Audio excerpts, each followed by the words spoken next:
I'm moving up from that two-door. Got way too much of it counted, I'm coming after my Grammy now. I'm never scared of your little threat, I'm worth more than you'll ever net. I'm rising up to a new level, if you bet on me, that's an easy check. Stack it up, count it up, I need more, that's not enough. Got a lot of people who depending on me, but these people really try stepping on me. I can't control what I'm saying now, got a lot of thoughts that I'm letting out. I hope my fans all understand that I love you all, please hold me down. Pandemonium, all that's going on if you look at my mind. Yeah, I made the beat and I mixed it too, so all the ownership mine. Please don't play with me cause I'm not normal, no suit and tie, no I'm not formal. I might pull up and let it go, just don't tell me I didn't warn you. They wanna just see me fall, watch it all burn down, but I already came too far, I can never burn out. I saw it coming way before they did, finally got it, they don't ever let me live now. I try to keep inside what I'ma do, I'm running out of road.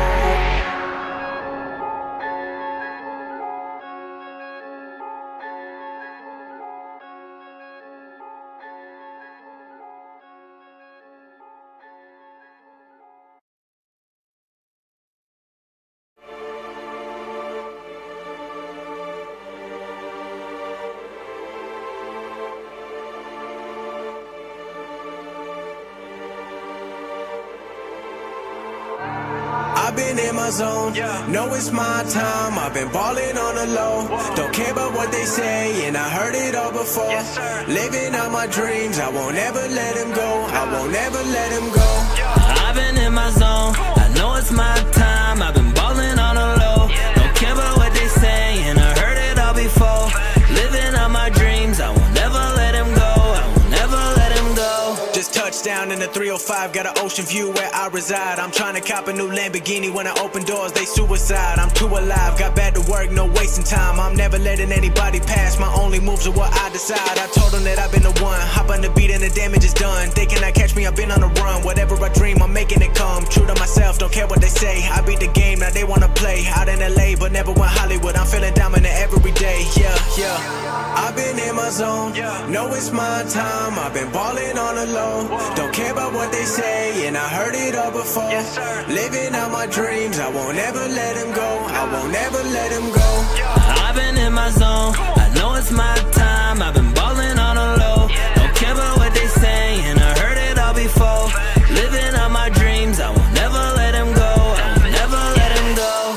I've been at it for a hot minute, yeah, I'm locked in it, yeah, I'm authentic. Coming up clutch, fourth quarter, even when the clock's ticking. On the road to riches, my foot on the pedal, I'm never gonna settle. I'm on a new level, I'm beating the devil, heat up like a kettle. In silver or gold, I'm getting a medal, I gotta believe it. And if I believe it, then I will achieve it. I live what I'm dreaming, the reason I'm dreaming, I'm keeping the meaning, the passion, the drive, I gotta receive it. I know that I've been in my zone, yeah, know that I've been in my zone. I've been living out my dreams, I won't never let them go, yeah.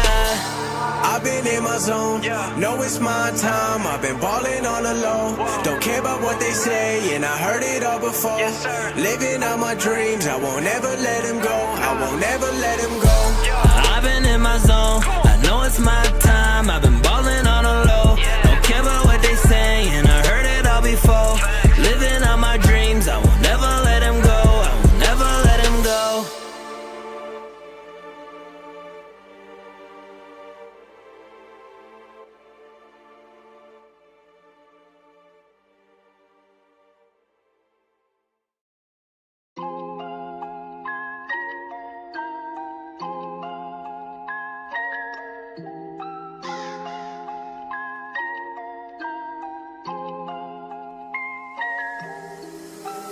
This ain't no luck, it was destiny. All that I got, it was meant for me. I don't be going outside, I'm stuck in the crib, protecting my energy. Focused on building a legacy, don't give a damn about the enemy. I'ma keep doing whatever I'm doing, I pray that God always keep blessing me. Ayy, tell him I've been living good, but still got a hunger built inside. Ain't nobody better than me, I had to go earn everything I got. I'm the only one left who's still been keeping it real like every time. I'ma keep doing it over and over again, I never get tired. Nah, always knew that I could be great, had to be patient day after day. I don't complain about the cards I was given, I put them to use and find out a way. Never took no for an answer, give me a chance and I'm making a play. Everything earned, it never was given. There ain't a whole lot of people who relate. Yeah, longer the journey, the better the outcome. I'm never taking no shortcuts. The music been paying me hundreds of thousands, I never needed a tour bus. Every decision is made by fate, every outcome I gotta take. Never lost hope of the plan, I tell them that Rome was a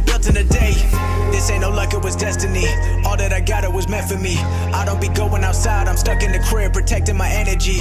Focused on building a legacy. Don't give a damn about the enemy. I'ma keep doing whatever I'm doing. I pray that God always keep blessing me. Ayy, let them all talk, I couldn't care less what nobody has to say. Paying the bills for everyone around me. Ain't no opinions, make that change. I'ma just stay locked in and put in that work, then do it again. I've been delivering hit after hit, and there ain't no delay like GTA. Yeah, never be thinking about what could've been, only think about what comes next. Don't wanna waste my time, I'm living in, only to realize there's none left. I don't take anything for granted, know that every day I'm blessed. Wake up, already know that I gotta win, can't let nobody else get ahead. I found a method of all of the madness, don't feel alive when I'm at peace. I need the chaos to always surround me, give me a reason to feel unleashed. I'm in control of my life and my actions, I don't need anyone speaking for me. Been getting tired of all the distractions, but I'm not ever accepting defeat. This ain't no luck, it was destiny. All that I got, it was meant for me. I don't be going outside, I'm stuck in the crib, protecting my energy. Focused on building a legacy. Don't give a damn about the enemy. I'ma keep doing whatever I'm doing. I pray that God always keep blessing me.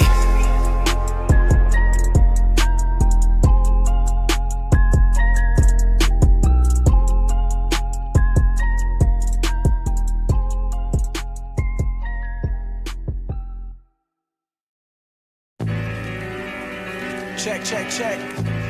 You know what it is. We going in. Alright, let's do it. Yeah, always did it for myself, not nobody else. I let the music talk, I don't need a show and tell. You making money, so you spend it on a Gucci belt. I'm making money, so I'm building up my future self. I pay tuition, cause I'm living with a double vision. I go to school and make the music, everybody listen. I don't need no clout, not what I've been thinking about. I keep it G, cause I never took the easy route. The way we living got you thinking about the wrong things. Getting likes on your page don't result in real fans that remain for more than one season. You doing all the right things for the wrong reason. Keep your head up if you trying to make it to the top, cause looking down never shows you what the future got. I finally made it out the mud, now I'm settled in, and I kept banging on the door till they let me in. Yeah, self-made, you already know. Let me bring it back. I put myself on the line and I've been getting mine. Always knew that I was great and it's a state of mind. Cause at the moment it's just me, myself and I. If you got your hand out, you looking stupid like your card declined. And everybody wanna talk about me. You think it's funny, but you really looking insecure to me. And that's assuring me that you don't really like the way you live. So take your own advice, cause you got a lot to give. Let me tell it straight, I don't have the time for a featherweight. I've been in the major leagues, finally time to separate from everybody thinking that we on the same level.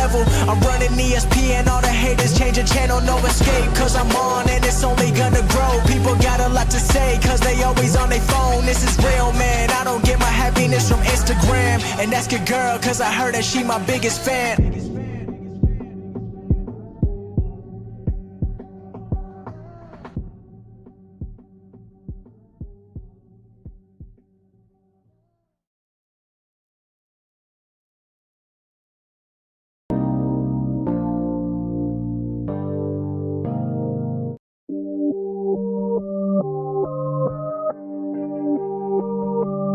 Hey, yeah, I'm coming back with no limit.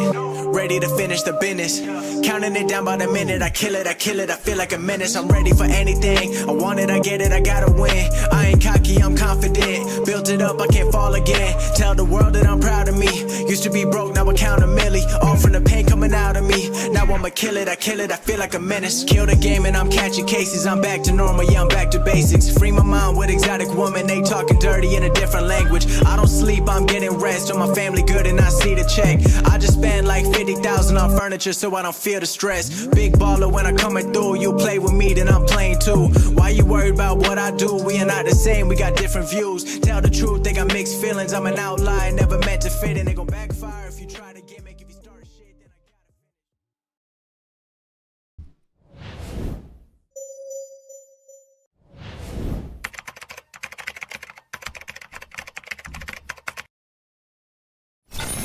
Good morning, good afternoon, and good evening, everybody, and welcome. Welcome to Friday. Yep, you heard that right. We made it through yet another amazing Cyber Week. Cheers. Good stuff, good stuff. I've got my quintessential chai latte racking in this morning. Thanks everybody for tuning in on Friday. Woo! Boy, do we got some interesting things happening in the world today. I got some stories to tell. I got 30 minutes. To see if I can exert enough self-control to disappoint chat. All right, welcome to Friday. This is our Friday morning AMA or Ask Me Anything stream. If you are new here, thank you so very much for tuning in and trusting us with your viewership. I promise you we won't disappoint, or at least I promise you that we will do our absolutely best to fake our way through trying not to disappoint you. I can't promise you that we actually will succeed at that. Yeah, exactly. Yeah, I knew that was coming. I knew the cynicism was coming. I knew it was coming. This is our Friday morning AMA stream. We obviously do a ton of thematic stuff all across the week, which I've got some new stuff to talk about from a content perspective as well. We usually sit down here on Friday, and we sit down here and we do a little thing where we sit down and we chat with everybody across the community, give us an opportunity to talk about what's happening in the world, be a little bit more free flowing in our content. So with that being said, I'm gonna hit the rules really fast. If you are new here, we just have a couple of rules, a handful, nothing major. We do try to keep chat free of any racist, sexist, misogynistic, elitist, and otherwise toxic behavior. We do have a zero tolerance policy for that in chat. Look at that beard. I made it through it without stumbling across my own words. Yay! So far, yeah, exactly. We do try to keep chat pretty conversational. With that being said, obviously we want you to commune and have civil discourse with your fellow cybersecurity professionals and across the respective chats. New Twitch rules. I got to be careful. You know who you are. We do have moderators in chat. Got a moderator in my ear.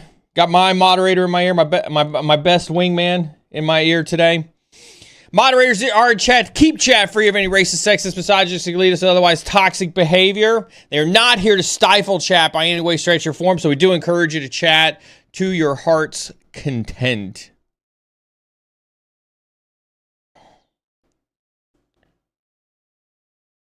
With that being said, we do highly encourage questions. This is our AMA stream, and so we do encourage questions. Drop those questions at any point in time.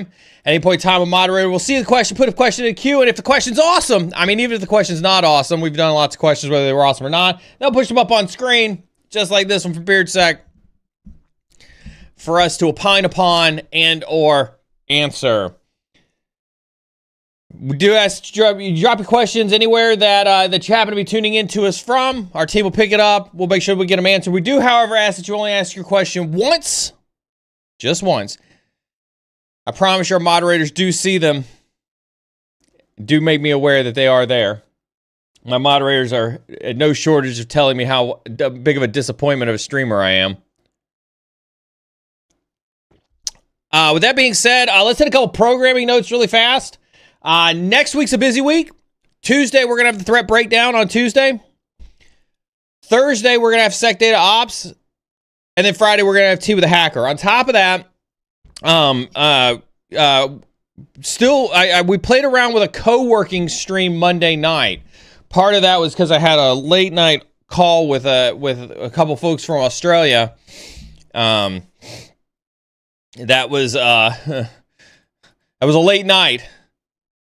That was a late night for us doing a call with Australia. I'm not going to lie. Between golf practice yesterday in 90-degree heat, the excitement that we had with our freezer in the garage, and then staying up till 1 o'clock in the morning dealing with work stuff, and then waking up at 5:30 again this morning,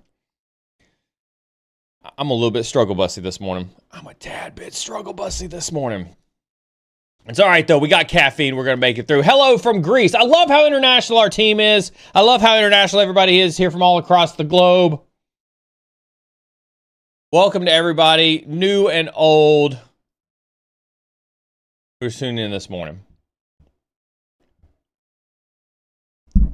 So next week, you saw, look, I lost train of thought. Too many rabbit holes. Anyway, you saw us do a co-working stream this week. We kind of liked that. We thought that was pretty good. I was kind of interested in that. It kept me accountable. I'll tell you what was super awesome what was super awesome was seeing the timer on my screen and the checklist of things that I needed to do before the timer expired. It was actually super motivating for me to get things done at night to do that. And so, like, you know, if nothing else, I'm going to continue to use the co-working streams as a way to stay accountable to myself, because it was actually pretty, you know, it was actually pretty mentally awakening for me to be able to, like, do work that way. God, my brain is working hard this morning.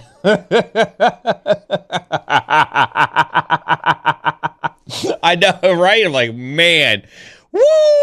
I need more caffeine. I need something else. Man, I need something. Man. Anyway, just what are you doing in there? Get into my bloodstream. We'll see if that works.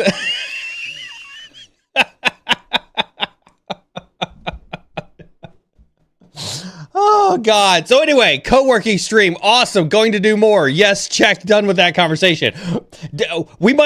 Should we replace the soapbox with, is Neal going to make it to the end of the first 30 minutes of the stream? That's a great question. Yeah, exactly. So that's content next week. Speaking of content, I mean, this was pretty good, right? So are we going to see you at Black Hat next month, DEF CON official stream meetup? So lots of questions in there. Here's what I'll say. I will definitely not be at Black Hat and DEF CON. I will definitely not be at Black Hat and DEF CON. Those of you that know me, unless Matt points at me and says, you will be at Black Hat and DEF CON to promote Query, there's no way in hell that I'm ever asking to go to Black Hat and DEF CON ever again while I work there, right? It's just not happening. I just have zero interest in that conference whatsoever, right? Just not happening. On top of that, we just found out, so I thought there was a small chance, a small sliver of a chance that I was going to play golf in Vegas at the same week that Black Hat and DEF CON were going on. And I say that because Carmen, for her work, was going to have to go to Black Hat and DEF CON to run a booth for her company at Black Hat and DEF CON. And so I was going to load up my golf clubs and I was going to take a week off and I was going to go take some people golfing with me in Vegas. And then she got tagged to go to another conference, a completely separate conference in Seattle. So that took away my free flight and my free airfare to Vegas, which are kind of like my other two criteria, that if I'm going to go to Vegas, somebody else has to pay for it. And so since nobody else is paying for it, and now I don't have a reason to go there anymore, there's even less of a chance that I will be at the Hacker Conference. There will be even less of a chance that I will be at the Hacker Conference. That does not preclude a Cyber Insecurity meetup. Listen, we've got a channel in Discord. Great plug for the Discord. Hop over into the Discord. Make sure you're inside the Discord for lots of reasons. One of which, we do have a hacker meetup channel inside of Discord where we encourage you guys to meet each other. And if there is a consortium of cyber insecurity folks that are going to Black Hat and DEF CON, by all means, y'all do a cyber insecurity meetup. I'll be more than happy to see what I can do to support, promote, endorse, encourage, something to make sure it's as successful as possible. But me going or not going does not preclude you all from having a cyber insecurity meetup by any stretch of the imagination. It's just not something I do. It's just not something I'm interested in doing. Great follow-up. This is a great follow-up question here on this one, right? I understand why you aren't there. I mean, most of it's on YouTube, exactly, unless you want to network, right, or struggle for anything practical. And again, I use the networking term loosely, right? Because I talk about this every year as we get closer to Black Hat and DEF CON, and I talk about it as we get on the other side of Black Hat and DEF CON. Simply showing up at Black Hat or DEF CON does not mean that you're going to network, right? And I think that that's like, somebody may hear that and be like, well, duh, Neal, who thinks that that's going to happen? You would be surprised at the people that truly do believe that they have heard from everybody in the cyber industry about how wonderful of a networking event Black Hat and DEF CON is. And so they're like, y'all, I'm going to show up to Black Hat and DEF CON and I'm going to network hard. Like, I'm going to network until the lights go out. What they really mean is I have no idea how to network, but if I show up, random nerds who are naturally introverted are just going to talk to me and introduce themselves to me. No. I'm not sure if you're familiar with introverted nerds, but that's not how networking works. So there does actually need to be a strategy if you're going to participate in networking at Black Hat and DEF CON. Okay, you guys, all right, this is what Hyperwork talks about with a mini soapbox. This will be a mini soapbox. We'll see if this graduates. We'll see if this graduates into a full-blown soapbox or not. I got 15 minutes to try to drag this one out.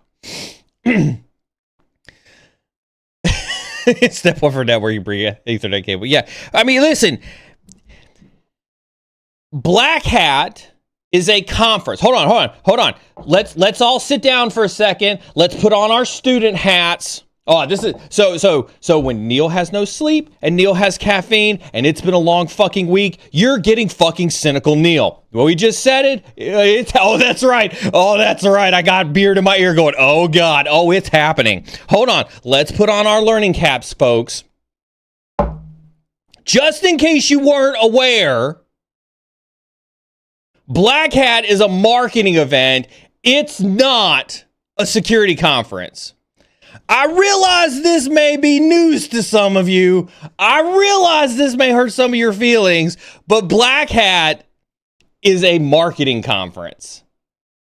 There is more money spent on Black Hat. Maybe not more than RSA. RSA is considerably pricier than Black Hat, but Black Hat is getting up there. Right?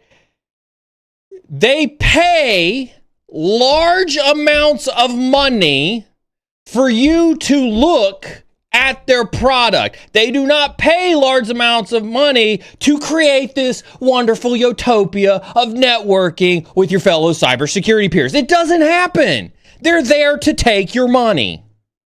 Well, your company's money. You don't have $5 million to spend on an EDR. They're here to take your company's money, right?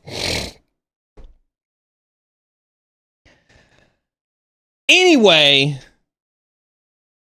networking is not like you have to have a strategy if your goal to going to a conference is networking. And I can almost assuredly guarantee you that you will do better and more effective networking at your local B-sides than you will anywhere else. Right? You'll do way more networking at a local B-Sides. By the way, shout out to anybody in the Raleigh area. Raleigh B-Sides is happening in September. Make sure you get in for Raleigh B-Sides. You may catch me at a Raleigh B-Sides, or at least in the vicinity of Raleigh B-Sides.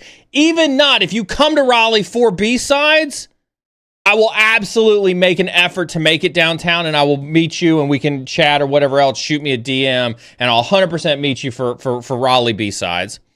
But at the end of the day, like, you're not just going to show up to these conferences to network, right? And I want to make sure that that is expressly clear. Let me give it now that I'm slightly done shitting on conferences. I said slightly because we have no idea how the rest of the day is going to go. But if you're going to go to conferences, let me give you a couple of pointers of how to make the best of them, right?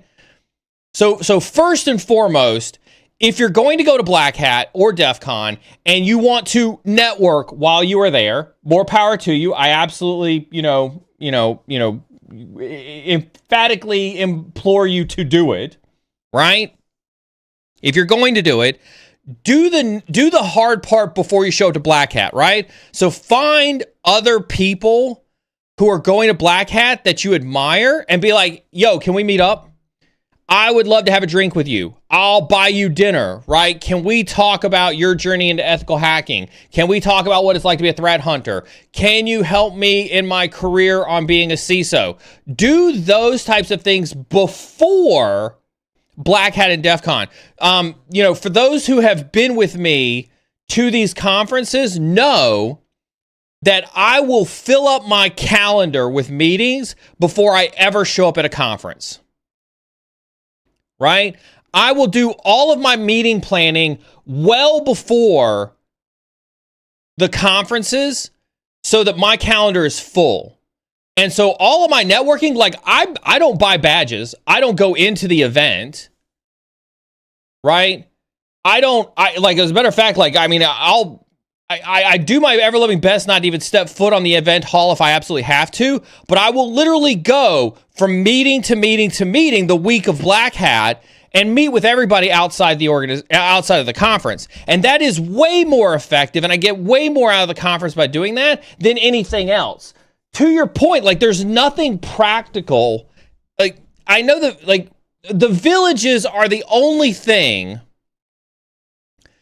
Villages are the only thing where villages at DEF CON are the only thing where I would say there's at least something to look forward to in the experience of DEF CON, which is at the villages. But even then, they always make the village halls too small. Anybody who's been to DEF CON, ever go to the Wi-Fi hacking village? The room is always too small. You never get a seat. You can't do any of the labs. It is standing room only for the talks. It is an absolutely miserable experience. You lockpicking village? Same way. There was 1 year, I can't remember what year it was, where they had the lockpicking village in this massive room where it actually felt like there was a ton of room to do a ton of stuff in lockpicking village. Every other time, it's in this tiny ass room where you're shoulder to shoulder with people, right? The packet hacking village, right? The wall of shame, right? Love it. Great concept, fun to see. It's always in the tiniest room that they can put it in. And so, the practical experience, sure, if you're going to go first thing in the morning before anybody else shows up, claim your seat in one of those rooms and do not leave that room the entire time and do nothing but sit inside that room and watch every single talk in that room and do every single lab in that one room only for the entire time, sure, fantastic experience. Otherwise, waste of time. You don't actually get the practical stuff that you think you're going to get by going to Black Hat or DEF CON, unless you want to go to, I don't know, one of the really shitty rooms where they have 5 people, doing any of the teaching or the labs in there, right? The year that they had the election village, nobody showed up for that. Everybody thought it'd be the greatest thing in the world. Nobody showed up for it. It was absolutely useless. Right? You could always go in there and do labs. There was nothing to see in there.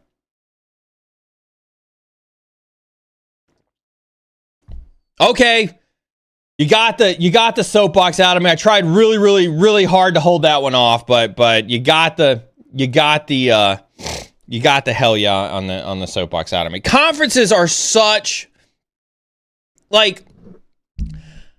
don't want to black pill y'all into thinking that all conferences are bad. This is why I'm a huge fan of the locals. Huge, massive fan of the locals, right? Go to your B-sides. I almost said B-sex. Rip B-sec, miss you, buddy. Go to your B-sides. Go to, so if you're in Chicago, one of the things I thought Chicago did amazing, for any of my folks who are here in Chicago, right? Chicago has BurbSec North, BurbSec West, and BurbSec South, right? Those were amazing meetups, right? Those were absolutely amazing meetups. Small group, we're talking you might get 7 to 10 people there tops. 7 to 10 people there tops. And you want to talk about networking? There you go. Easiest networking in the world. Right? It's hard to hide in a crowd when there's less than 10 people around you. Massive fan. John says, as he drinks out of a black hat marketing mug. Hey, you know what? I still buy the swag, okay? I still buy the swag. Sean, good to see you as well, Sean. Seth, hope you're doing well in your new digs. Good to see you as well. Good to see you still making it happen. Every single day we're making it happen with the Assistance Caffeine. Speaking of scams, somebody in one of the other chats thinks that I'm pretty fake, that I'm a modern day scammer. Speaking of scams, I love the comments that I get when I post a YouTube short. Shout out to Jens if he's paying attention for my social media work. Jens is my savior when it comes to social media. Jens posted up a clip of me talking about agentic AI workflows, and I'd mentioned N8N. And I don't delete comments, so it's easy for you to go find this comment on the LinkedIn video that Jens posted up. But somebody posted a video, somebody posted a video. Jens posted a video of me talking about agentic workflows in N8N. Somebody showed up into my comments section on YouTube and was like, "Hey Neal, do you got any of those cool 8-8-N workflows for cyber insecurity? Cybersecurity? I'd love to have them." I jokingly replied to the comment, "Sure." Just, my typical comment, my typical cynical comment that I'm like, "Sure, just pay me $99 for my course and I'll give you all of my workflows included in my course." And I put "kidding" in giant capital letters at the bottom of the comment. Giant capital letters said "kidding." Shit you not, the very next day, that same person showed up in the comments and was like, "No, for real, I'll buy them from you." And I was like, I don't know whether to be like, I don't know how to convey the range of emotions that I have to tell you guys, do not pay for stupid shit. If I ever tried to sell anybody in this community N8N workflows in a fake lesson for $99, I hope you all flame the fucking shit out of me. Seriously, don't let me get away with that. No, don't pay for it. Don't pay for it. So if you want me to be a scammer, whoever made that comment about me being a fake modern day scammer, trust me, it could be a lot worse.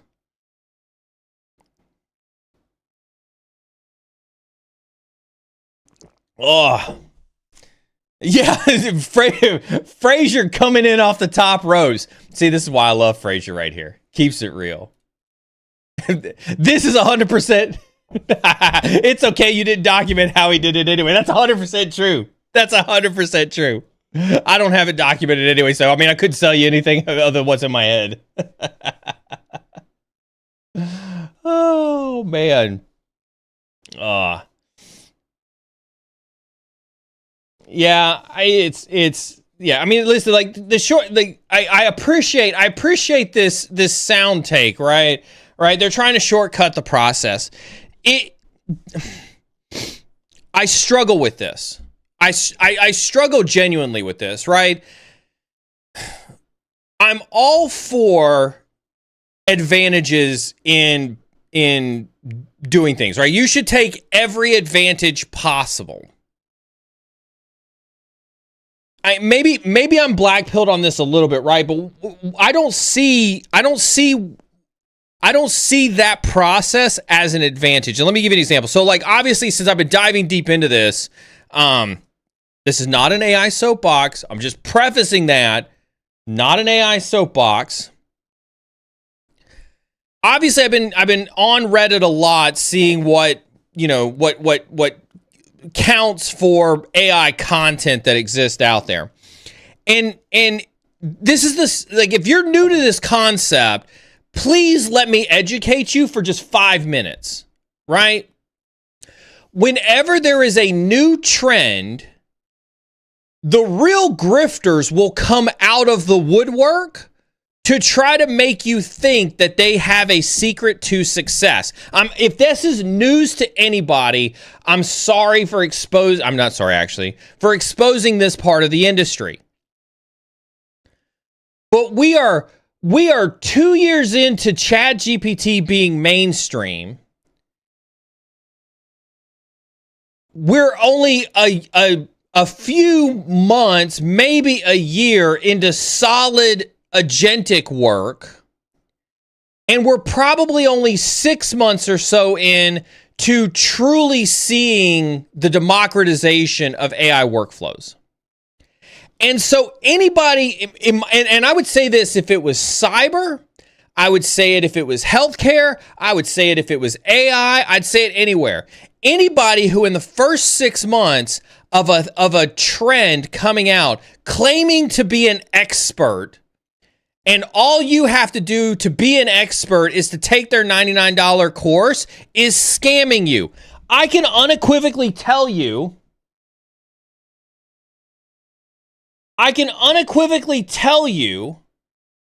that the people who are making millions and millions of dollars selling AI to businesses aren't making YouTube videos to convince your poor schmuck ass to give them $49.99 for a course.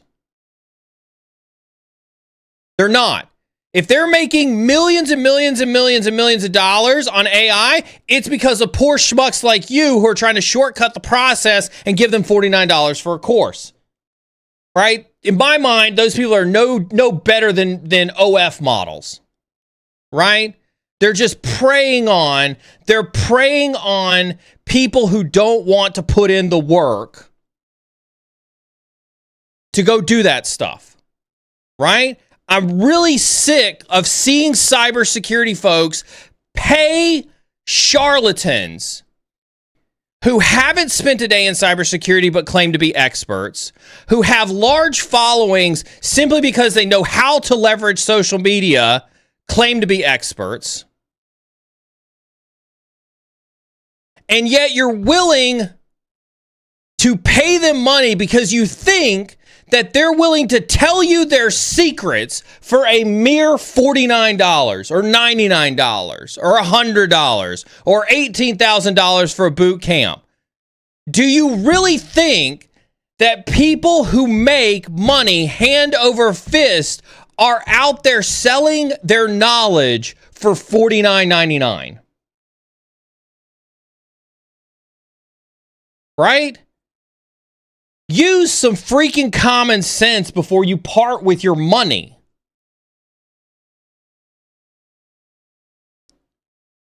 All right. That was 2 soapboxes, and I didn't mean for the second one to turn into a soapbox.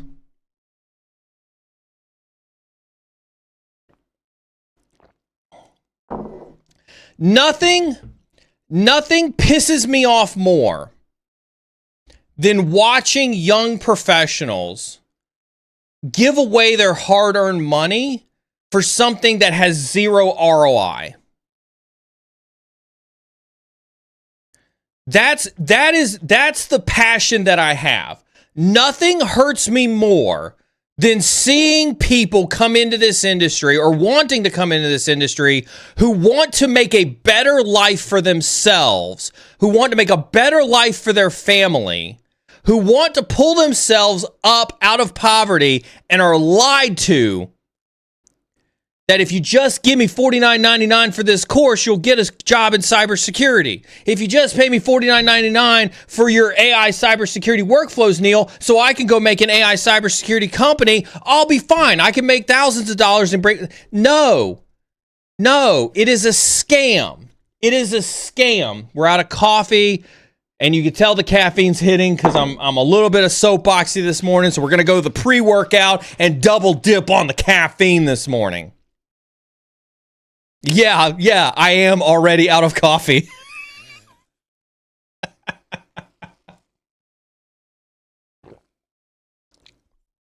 Please, if you don't bring them to the stream, at least share the learnings with them. Share it. Listen. Feel empowered. Feel empowered to call out this bullshit on LinkedIn. I don't think we do that enough. I think we're so scared for some reason to call this bullshit out on LinkedIn. And if we're not careful, God, this is going to sound so doom and gloomy. This is going to sound so doom and gloomy, Beard.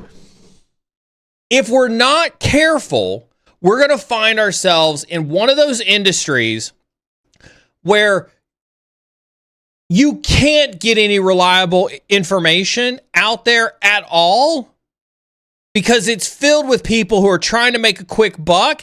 And the reason that people are able to make a quick buck, listen, if you're going to be mad at the person charging $49.99 for knowledge, you have to be equally mad at the people who are trying to shortcut the process. I'm not saying you are, Dosco. That's not at you. It's the sentiment of shortcutting the process.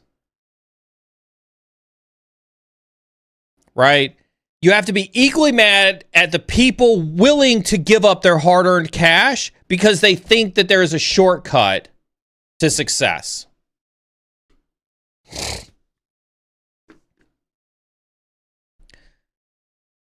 Right?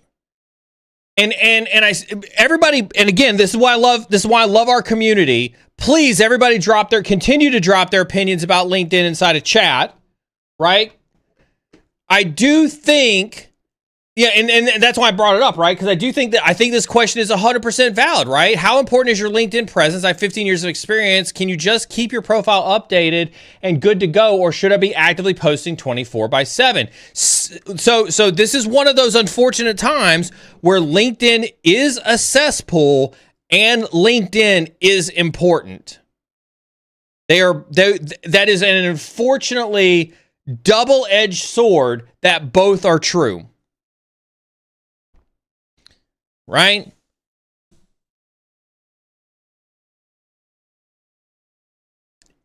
I hate to admit it, and it's not very nice, but it is true.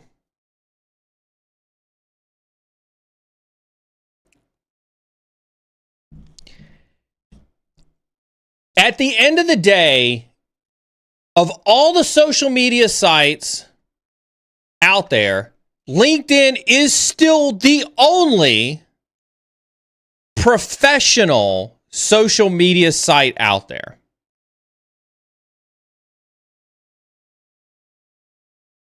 Yeah, professional, right? It has made, I do not disagree that it has gone immensely downhill over the years. Like, I can remember when I first got on LinkedIn in 2007, 2008, somewhere around in there, right? Incredibly professional. I mean, it was an amazing social media platform. It looks nothing like it did back then. Right? At the end of the day, there are still tons of great opportunities on LinkedIn. It is, Beardseck's right, it is full of insane people now. And it is full of insane people who treat it like they treat every other social media site out there, to include TikTok and Facebook and, whatever. Right? Right? I don't know that we were ever going to avoid LinkedIn becoming a social media site. Let's just be fair. I don't know that you could ever avoid it. And I would even argue that when COVID happened and everybody had to take their work drama because they couldn't share it in the office space, and they had to take that work drama and bring it to LinkedIn, and thus we ended up with a social media site for people sharing their food pictures or their holiday pictures or whatever else is, and some pontific, and then you add on top of it all the social media stuff. You add in, when I say all the social media stuff, when ChatGPT makes it easy to create a perfectly SEO'd version of a LinkedIn post to go viral on LinkedIn, when you've got, again, Oh, my head hurts, chat. When you have people who have zero experience but grew up in a social media age and know how to work the algorithm, they are the loudest voices in the room. Right? Those are the loudest voices in the room. You may not like it. Like, these are all true facts. These are all true facts. But at the end of the day, you know who else is on LinkedIn? Most of the CISOs, most of the recruiters. LinkedIn has an entire business model dedicated to recruiters. LinkedIn has an entire business model dedicated to HR teams who need to hire for talent. They have one of the most comprehensive job board sites that exist out there. So again, you can hate the game all day, every day. And I encourage you, like, hate the game. Like, LinkedIn is a necessary evil. But it is also still the best place to network with true professionals who are not using it like a social media site and to get content. Are you going to push your own question, or are you going to rely on me to push your question?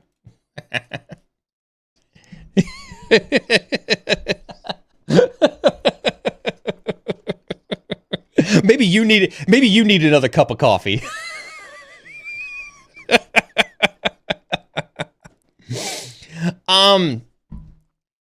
And this is the right question, right? Like, because again, I don't, like, my promise to you, and again, keep me honest on this, right? Don't let me just bitch to you. Let me give you some actionable stuff that you can take away from this conversation, right? So yes, I've done my bitching. We'll put the pitching to bed. Now let's give you some actionable advice. So at the heart of it, right? At the end of the day, LinkedIn is still a social media site, still run with algorithms. And so if you engage in garbage post on LinkedIn, you're going to have garbage in your feed. Now, there's sometimes the algorithm is going to try to push you the most highly interacted stuff because obviously they have a mission to keep you engaged on the platform. Listen, if it's a shocker to anybody, the strategic objective, if this is news to you, pay attention.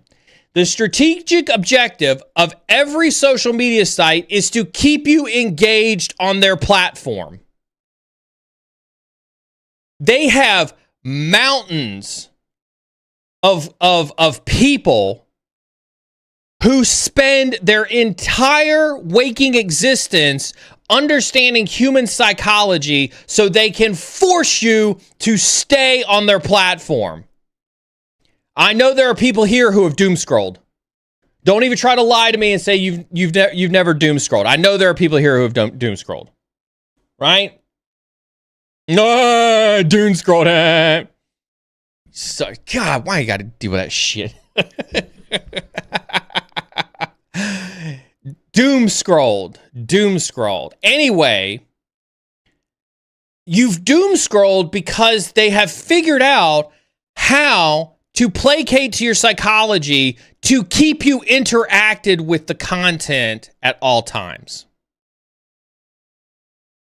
You have to be just as an active participant in shutting down the content you don't want to see as you do on the content you do want to see.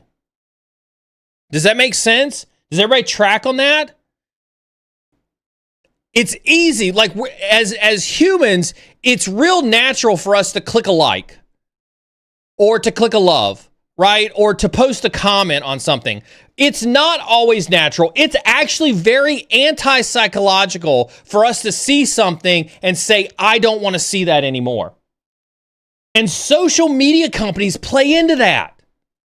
That's why they make it hard for you to find those three little dots and click the not interested, or hit the little drop-down menu and say, don't show me this again. Right?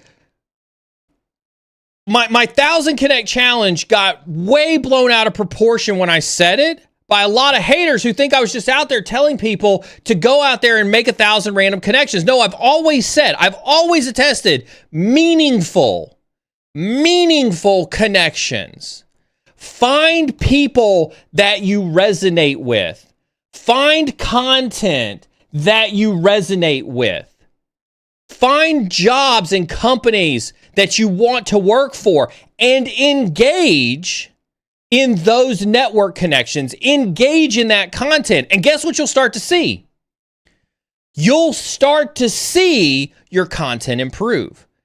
Sure, you may still see some shit every now and then. You may still see some garbage posts because LinkedIn's like, hey, you want a hit of this crack cocaine over here? They'll do it. Social media is designed that way. But if you curate your feed, like you never hear me talk about the garbage on X. You know why I don't talk about the garbage on X? Because my algorithm is set up so I don't get shown a lot of that garbage on X.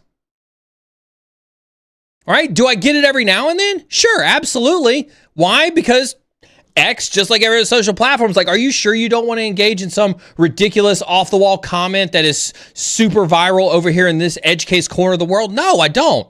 Leave my content to my content, stay out of it. Right? You, as an individual, have to take ownership of what shows up in your feed. Right? If you don't take ownership of what shows up in your feed, you will get garbage. You get in what you put in to these social media platforms. Right? Right? Thank you, Dosco. Right? My ex feed is full of cybersecurity stuff. Even as I hear so many people complain about their feed, I see none of it. Right? You control it. And so is LinkedIn full of shit? Absolutely. So is Twitter. So is Facebook. So is TikTok. So is Instagram. But these programs, so again, let's all put on our hacker hats. Right? Let's all put on our hacker hats. There's still systems. And there's still systems that are run by machines that have been programmed by people. Right? And so you should be able to work those systems so you only get content from the people and the topics you're interested in.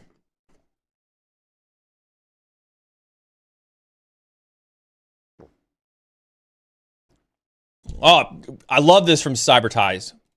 Great question. This is super hard. Right? I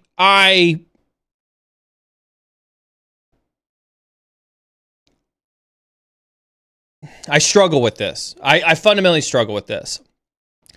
I unfortunately, if you're talking about me specifically, I unfortunately have to walk a stupid line. Right? I have to look at LinkedIn every day, whether it's for query, whether it's for myself, my personal brand, whether it's for cyber insecurity, right? Whatever it is, I have to look at LinkedIn on a daily basis. And listen, I love Jens. Jens has been a godsend. And he knows me, and he's great about looking through the clips and trying to help me balance.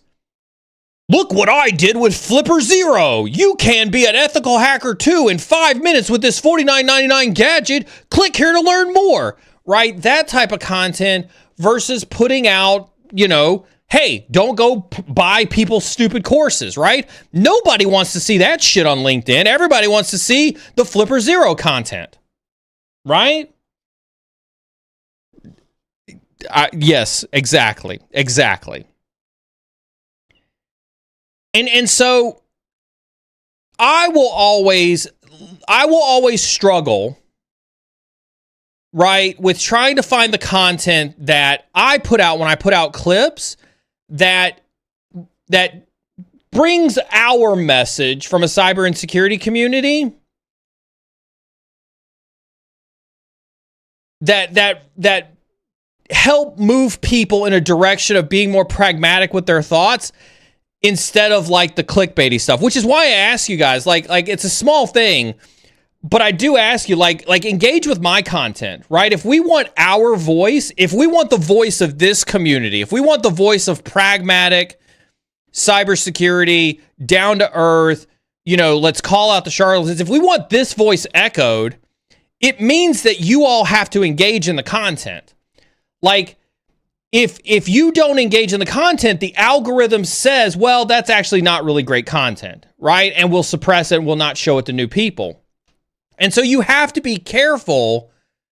You have to be careful when you make a conscious decision to be like, oh, it's LinkedIn. I don't want to engage with the content because it's LinkedIn and LinkedIn is meh. Well, if you see content you like, or you see content that resonates with you and you don't engage with it, you're telling the algorithm and you're telling the platform that content is worthless. And so the platform, because it is a computer system, will suppress that content.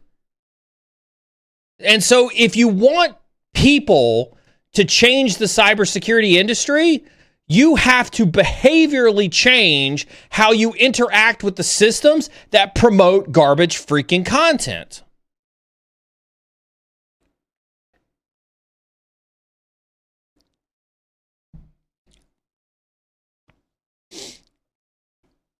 Great question. Great because at the end of the day, right? Listen. Let's have just a small sobering moment for a second, right? I'm coming towards the end of my career, right? I may have, worst case scenario, I've got 10 years left in this industry. Worst case scenario, I got 10 years left. You all are coming up in this career, and so part of my charge has always been, I wanted to impart upon you all the lessons that I've had over the course of my career so that you all can make the cyber industry better as you all come up in this industry. And so if you want LinkedIn to change, then you all have to go out and change LinkedIn,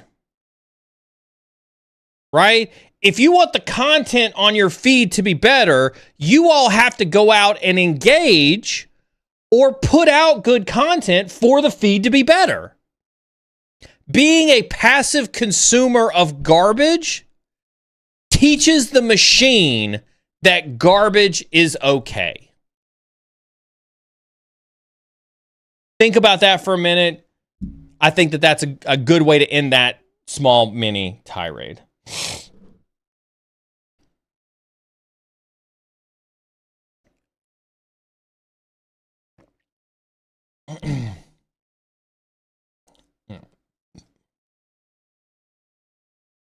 Oh, I'm always spitting fire, man. I'm always spitting fire.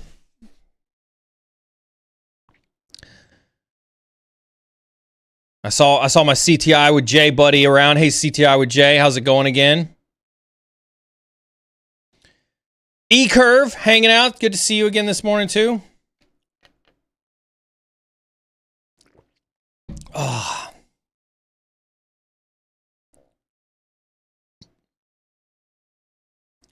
What do you think about the easy apply? I thought this was one of those things that was going to be really awesome when it first came out. Like, hey, I put a shit ton of work into my my LinkedIn page. Can I just hit easy apply and pass my LinkedIn page over as a resume? I really had high hopes for easy apply. I don't think it's worked out that way at all by any stretch of the imagination. At all. I don't know. I think the entire process for job hunting is completely broken. Like, I have said this before. This is not a new stance on me. Like, when we talk about job hunting in general, we're past, I think we are well past the days of submitting resumes blindly on the internet for jobs. For my, again, like I'll continue to reference Reddit, right? Like I know I say this a lot. I spend a lot of time on Reddit. It's becoming like my second most read news repository out there is on Reddit. And there's a R recruiting. There's a Reddit for everything, but there's a great networking subreddit. There's a great CS, computer science recruiting subreddit. So I mean, you can tell this is the type of stuff that I look at on Reddit, right? I look at cybersecurity stuff. I look at computer science stuff. I look at computer science recruiting. Like I use Reddit a ton to make sure that I'm as informed as possible when I share these opinions with you, number one. And number two, if I see something in Reddit that I think has merit, I want to bring it to your attention. But also if I see something that I think you need to be looking around the corner for, I want you to be able to see that too. And so one of the things that I'm seeing around the corner, right? There are people posting tons of N8N workflows for how to apply to 1,000 jobs a day.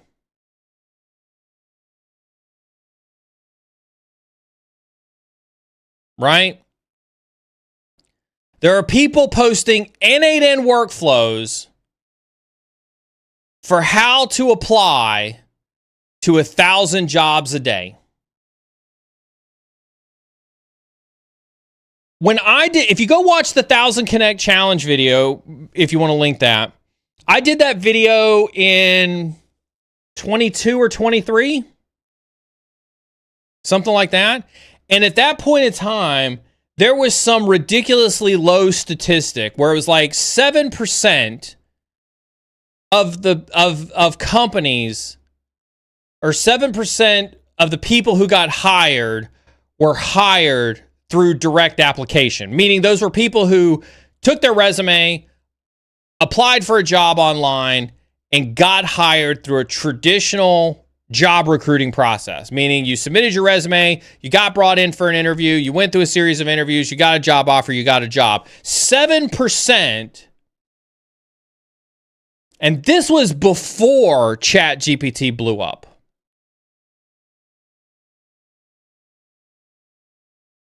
Right?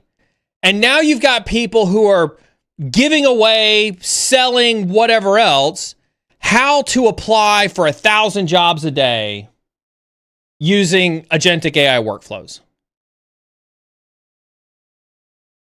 Right?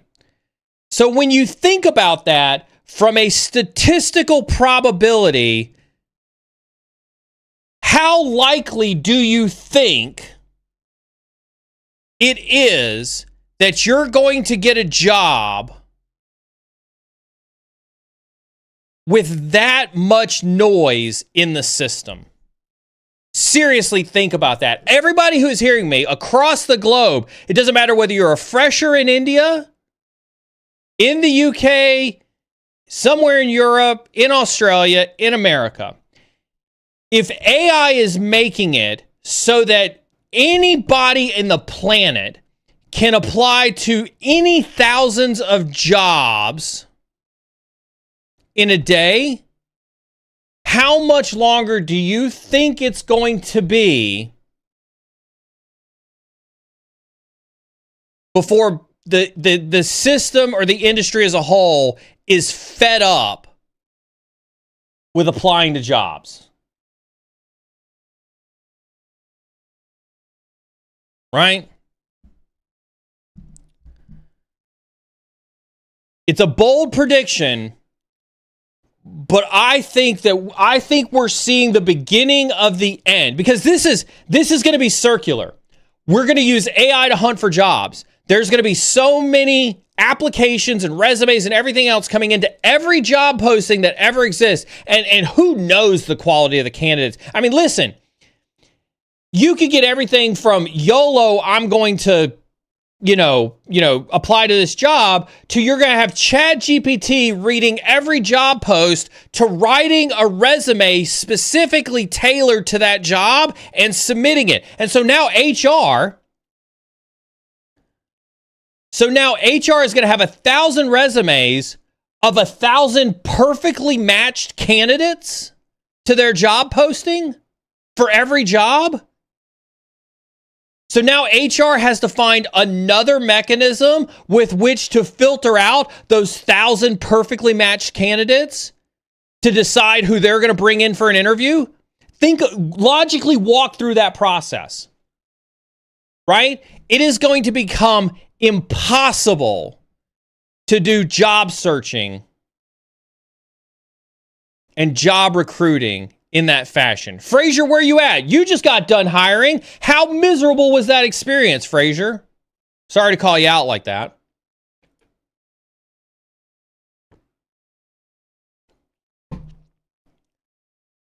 But that's like, so I say all this again to say this is how you need to be thinking when you're like, Neal, how do I get a job in cybersecurity? This is why when I tell you to network, because at least if you're talking to a human, you're already one step closer than having to fight the same fight with HR and with AI and with everything else. Right? Networking. I have said it for 5 years. Being on this camera, you can go back to some of my first streams. You can go back to my first video with David. I have always attested networking, and every content creator who mocked me in the beginning is now echoing and parroting my content.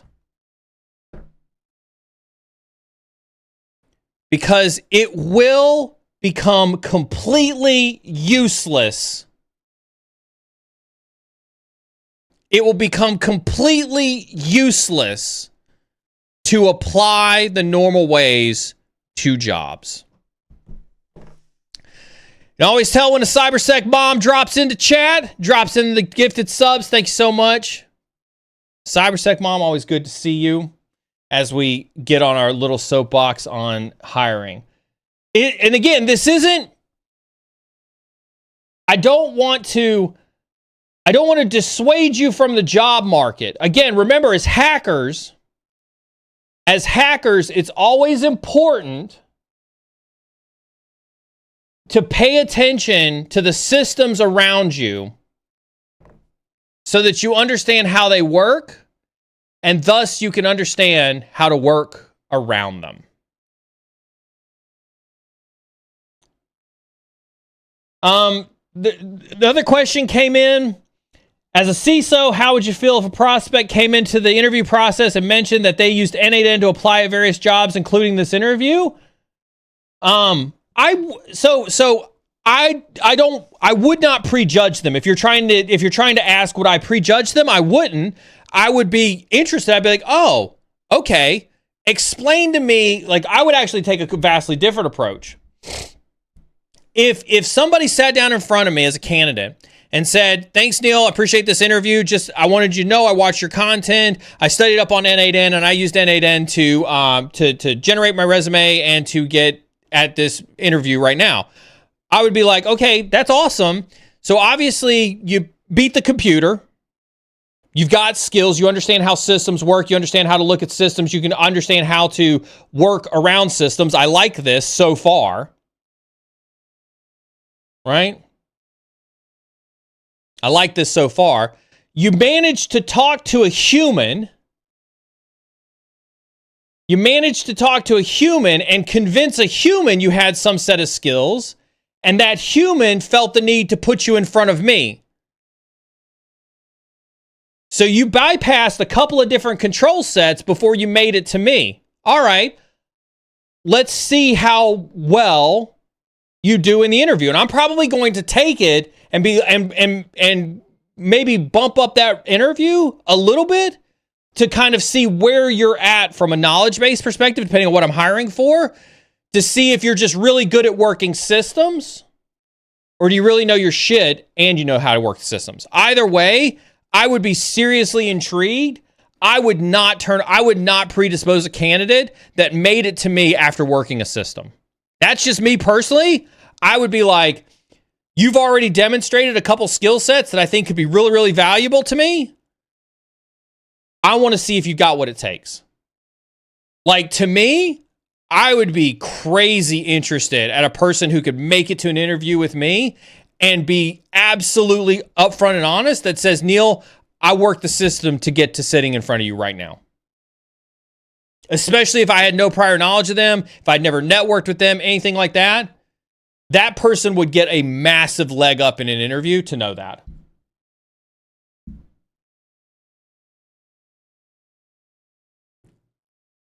Thank you, Beard. I was going to say something about it.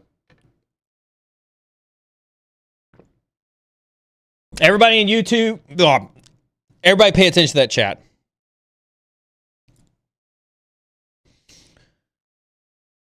I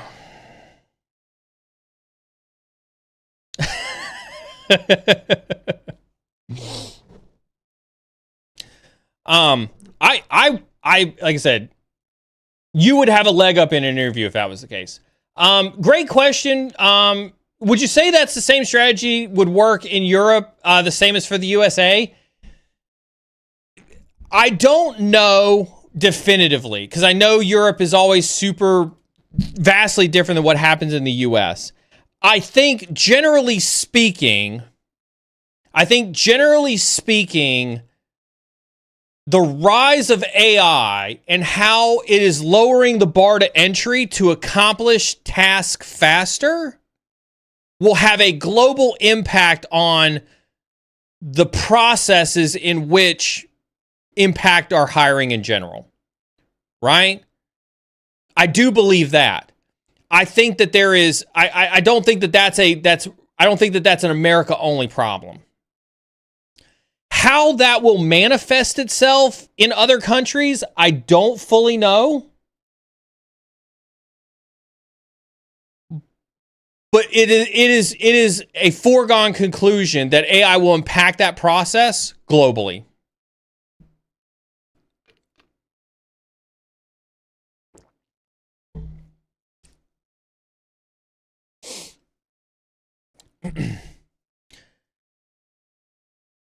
Thank you for commenting on this. We do have a lot of international folks in chat. If you feel compelled to also speak on behalf of your global regions, please by all means, please opine upon this as well. It would not surprise me if it's global, right?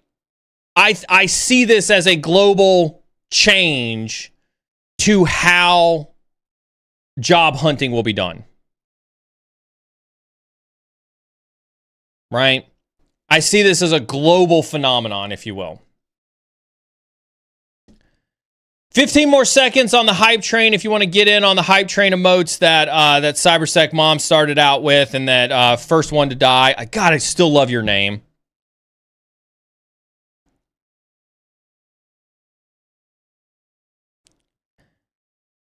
I don't disagree with you, E-Curve. I think this is what everybody strives for, right? Like, everybody wants to have a merit-based approach to cybersec hiring. I think what's going to struggle is with how easy it is to flood the airwaves with content. It's going to be harder and harder for merit-based hiring to make it through the noise, in my opinion.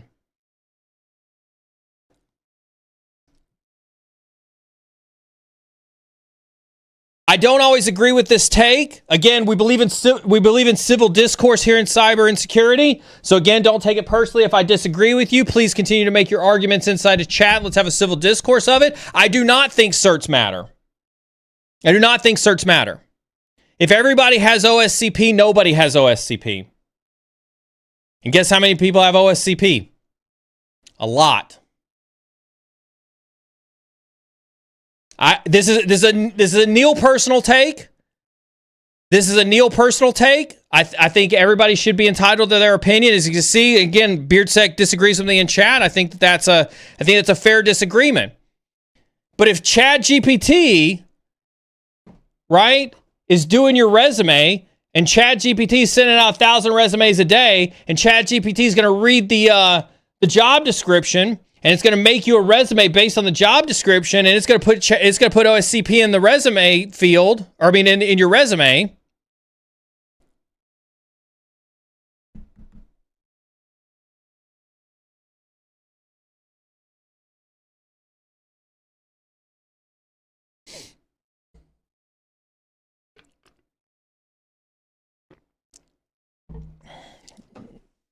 I don't disagree with that statement, Crypto Killer. Certs tell me what you should know. Having a conversation tells me what you know. That statement is categorically true. I do believe that. I 1,000% believe that. Right? What I don't believe is that certs matter in getting a job. I disagree with eCurve. OSCP is necessary for winning projects as the clients want you to have it. Maybe in the UK, but where's Fraser at? I think Fraser doesn't have OSCP, and he's got some pretty big pen testing clients right now. Like I talk to Fraser daily, multiple times a day. He has pen testing clients out the ass, and he does not have OSCP.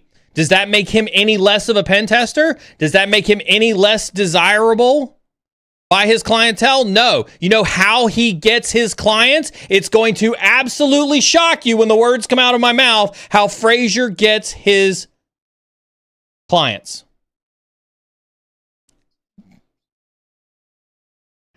I'm going to pretend you did not say that in my ear.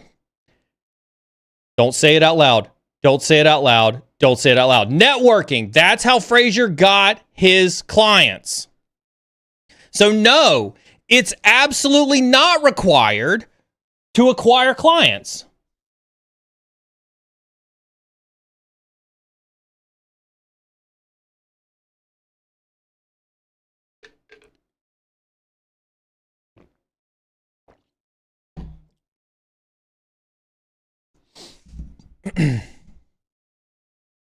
Right?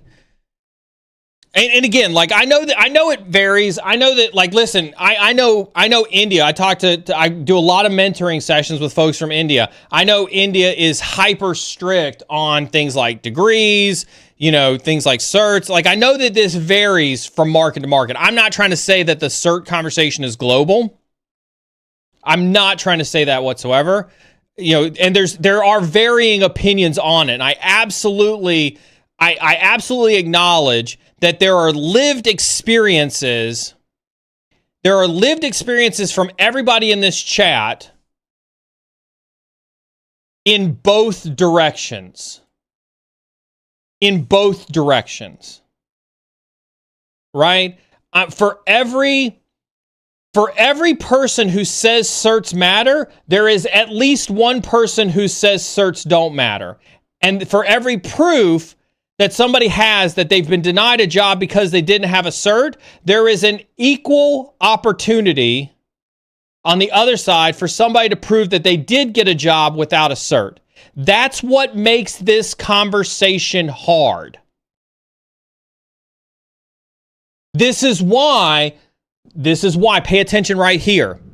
This is why if somebody is telling you that this is the only cert you need to get a job in 2025 or 2026 or 2027, they're lying and using it for clicks. If they're saying this job will guarantee you a job in cybersecurity, they're lying to you and getting you clicks. Right? For every person that has had success getting a job with a cert, there is an equal number of people who have had success getting jobs without certs. That right there should be enough to tell you that there is no right answer.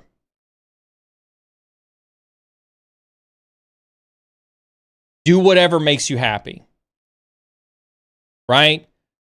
This is why my personal stance is chase knowledge, not certs. If you chase the knowledge, the cert will come. And if it's good for you, it's good for you. But at least at the end of the day, you got the knowledge. And to E-Curve's point, and to a lot of other folks' points, right? You can prove that you studied something with the cert, and you can talk about it. But at the end of the day, you're going to have to prove that you can do it. And this is why, listen up, this is why I will always encourage you. I will always encourage you to do some content, whether it's blogging, whether it's videos, whether it's putting projects up on GitHub, right? Whatever the case is, you have to demonstrate that knowledge. And again, this is not a new concept. Go back and watch my first interview with David. I said this 5 years ago. At the end of the day, I will always hire somebody who knows how to actually do it instead of what paper they present in front of me. So I will look at their labs, I will look at their projects, I will put them through an in-interview CTF if they're applying for a pen tester role. Right? I care more about proof of your hands-on than anything else. No, absolutely not. No. I hope this guy isn't listening right now. But I got a good friend from the military.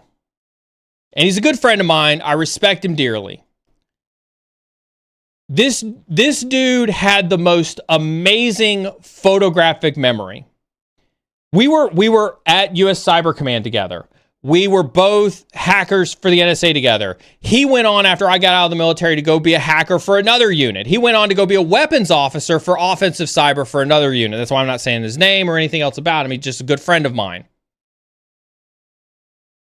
This dude could photographically memorize. This dude passed every SANS course we ever had to take.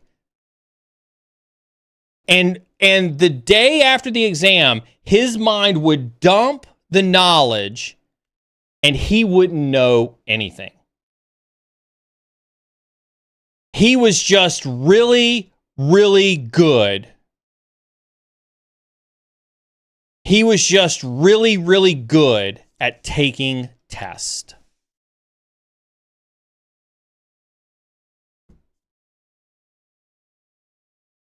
So no, chasing certs does not equal chasing knowledge. At all, period, dot.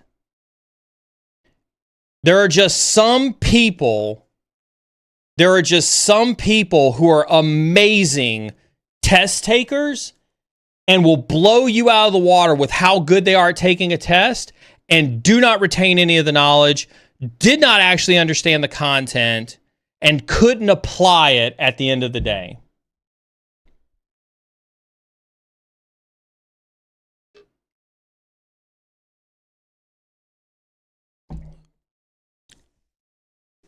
Hey, White Cyberduck, man, that's a blast from the past.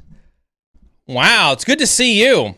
Good to see you. Not going any cons yet. Not going to Black Hat and DEF CON.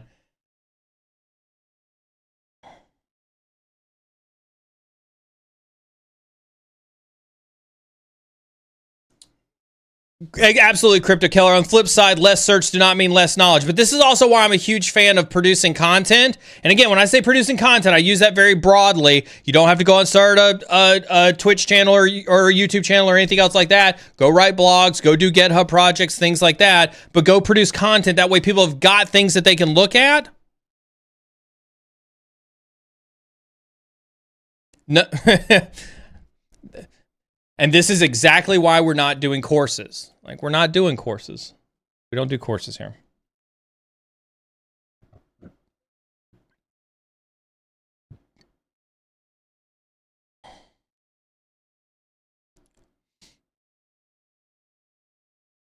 Like I said, I don't want to, like, I'm credentialed out the ass, right? I've got SANS courses, Microsoft courses, right? And none of it has ever helped me ever get a job, ever. And I say that more along the lines of, Dosco. You want a course? Listen, I'm giving it to you for free. Go sub on Twitch, and there you go. There's your obligatory course comment if you want to. No, I'm kidding. At the end of the day, like I mentioned, the question that we had, where if somebody said that they had gotten to me through, they'd used N8N to apply to 1,000 jobs and made it in front of me, I'm gonna want to see it. Right? So let's just go ahead and get it out of the way. Show me your GitHub. Show me the labs you've worked on. Let's talk about it. Right? And show me you can do the job.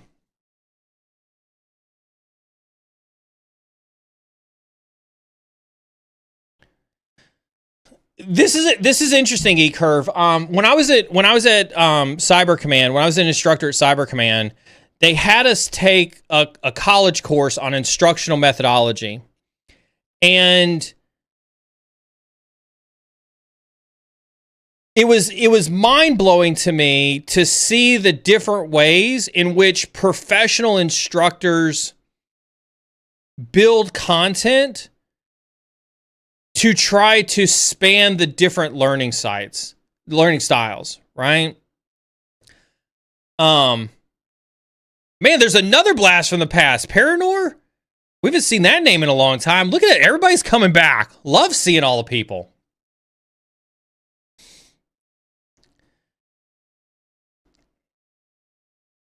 There's a lot of, so like Cisco's test gets harder. I think Microsoft changed their MCSE equivalent, MCSA, whatever, to also get harder as well. I appreciate tests like that. Again, I don't think that those tests are necessarily geared towards people who aren't great at taking tests.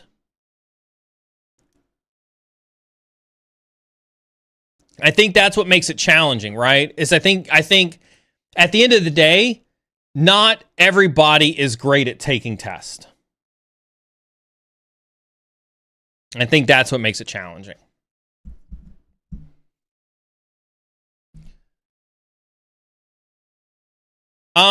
Great question. Would you say that a curated list of certs in a given area of expertise coupled with demonstrated experience and connections do not hurt? Nothing hurts, right? Like I'm a fan, and again, this is just my personal opinion.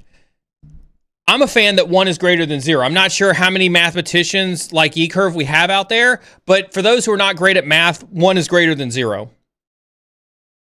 I'll let that sink in for a minute for those who are struggling with that concept. Has everybody got that? 1 is greater than 0. And so, if you have nothing and you have a curated set of certs and you have some demonstrable experience in an area, no, those things don't hurt. What the point of the argument is, don't bank your entire basis of argument that it is a requirement to have. Exactly. Use them as layers, right? Use them as layers. This is why, if your general guiding star, if your guiding star is to chase knowledge, not certs, you will eventually get the cert, but you will have acquired the knowledge first. Does that make sense? Right? If you go and you search out the knowledge, your mind mentally, fix it. Good to see you, fix it. Mentally, you will be into trying to understand something. So I'll use my AI journey, right? Admittedly, I didn't know a whole lot about AI before I started looking to get the knowledge. Right? I knew just enough to be dangerous, if you will. But once I mentally set out to acquire the knowledge of how to write AI agents, how to build agentic workflows, understand how prompt engineering works, building my own models locally. Once I mentally was in a space where I was ready to receive the knowledge on how that worked, I now know more than if I had just started with a cert. Now, that's Neal's style of learning. That's not everybody's style of learning. That's my style of learning, right? So you have to find your own style of learning. But when I talk about my life experiences on this stream, that's because in my life experiences, I need to be mentally invested in understanding a topic so that I can retain the knowledge enough to then go out and take the cert. Right? And so that's why my strategy that I always pitch, right, is go out and chase the knowledge, because if you're mentally invested in learning something, it will make it far and away easier for you to proceed into the testing of that knowledge to prove that you have acquired the knowledge, if that makes sense.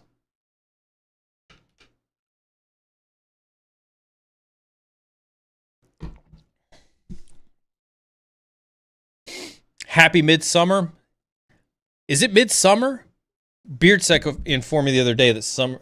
I was going to say, Beardsec informed me that the first day of summer isn't till today, so.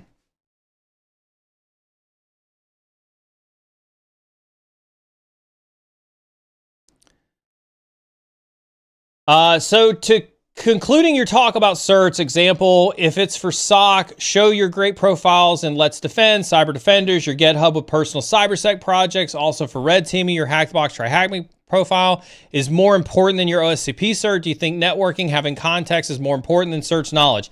So there's a lot to unpack there, Alex.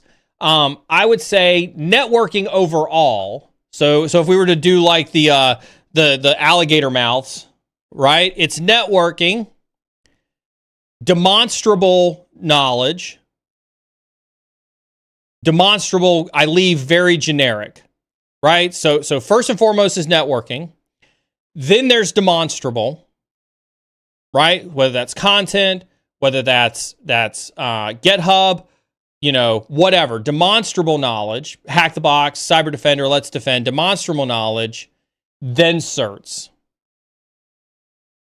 To me, that's the order that I would put those things in from an importance perspective. Somebody else may have a different perspective, but that's my personal opinion. If you're asking for it, networking, demonstrable experience, then certs. Because here's the reason I say that is because if you did those things in that order, the certs will come naturally. The certs will come naturally. I fully believe that.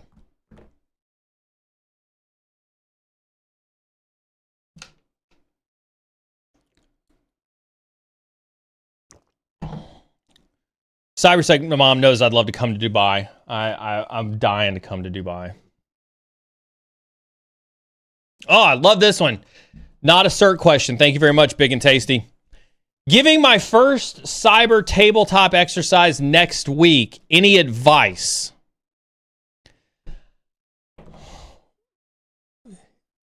This is a loaded question. It depends on how miserable of a group of people you're dealing with for your tabletop exercise.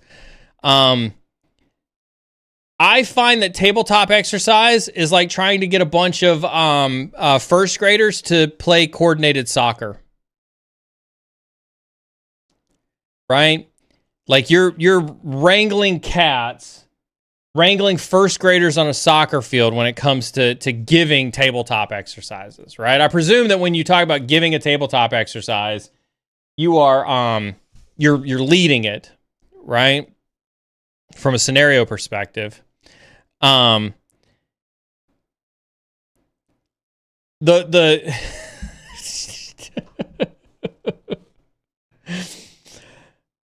would it be better if it was golf, Beardsec?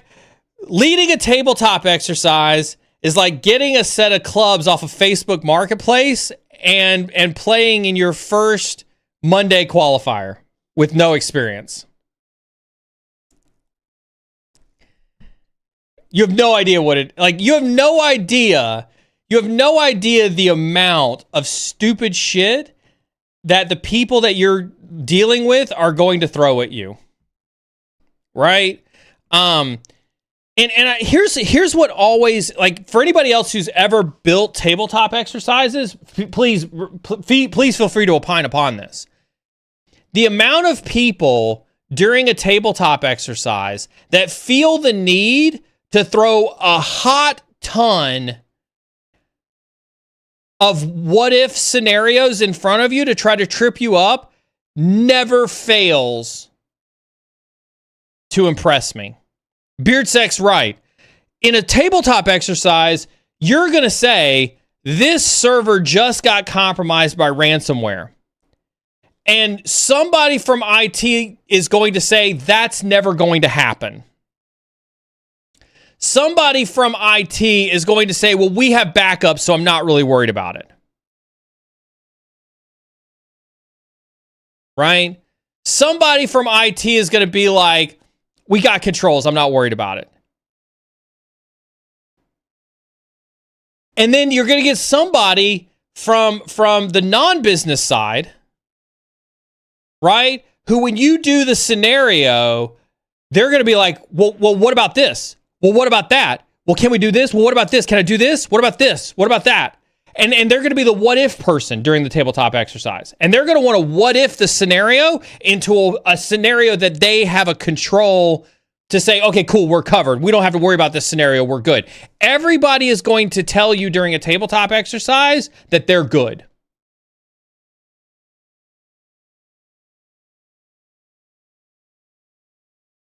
That's the most frustrating part of leading a tabletop exercise, is that nobody will actually, it's almost like these people never played D&D when they came up. Imagine that, right? A bunch of nerds decided it's a great idea to create an imaginary scenario, a cybersecurity scenario, to help people understand what it could be like in cybersecurity. And then we get really, really mad when the people that we asked to make believe have never played D&D and can therefore never take instructions from the dungeon master. Right?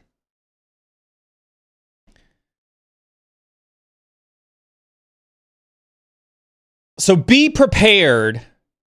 Be prepared for you to have the most frustrating experience of the entire time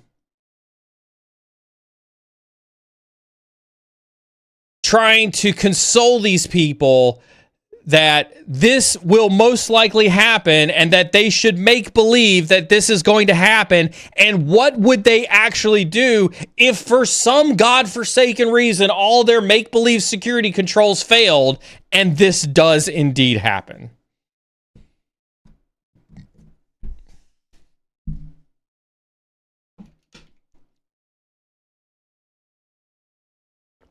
I've given some large tabletop exercises before in the past.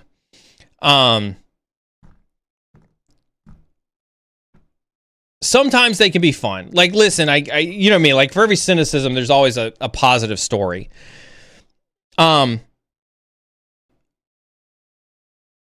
not directly cyber related, when I was stationed in Germany for 4 years, while I was in Germany, and again, there's a cycle for all my military folks or military curious folks, right? You do, and then you teach. One of the things that I think we've not done very, very well in the civilian world is you get people who teach, and then that's all they do for their career, and they lose their edge. Right? You know, they think that they're teaching reality when in fact they've been out of reality for so long that they now no longer know what reality is to teach it. But in the military, you're forced. You do and then you teach. You do and then you teach, and then you go back out and you do some more. And so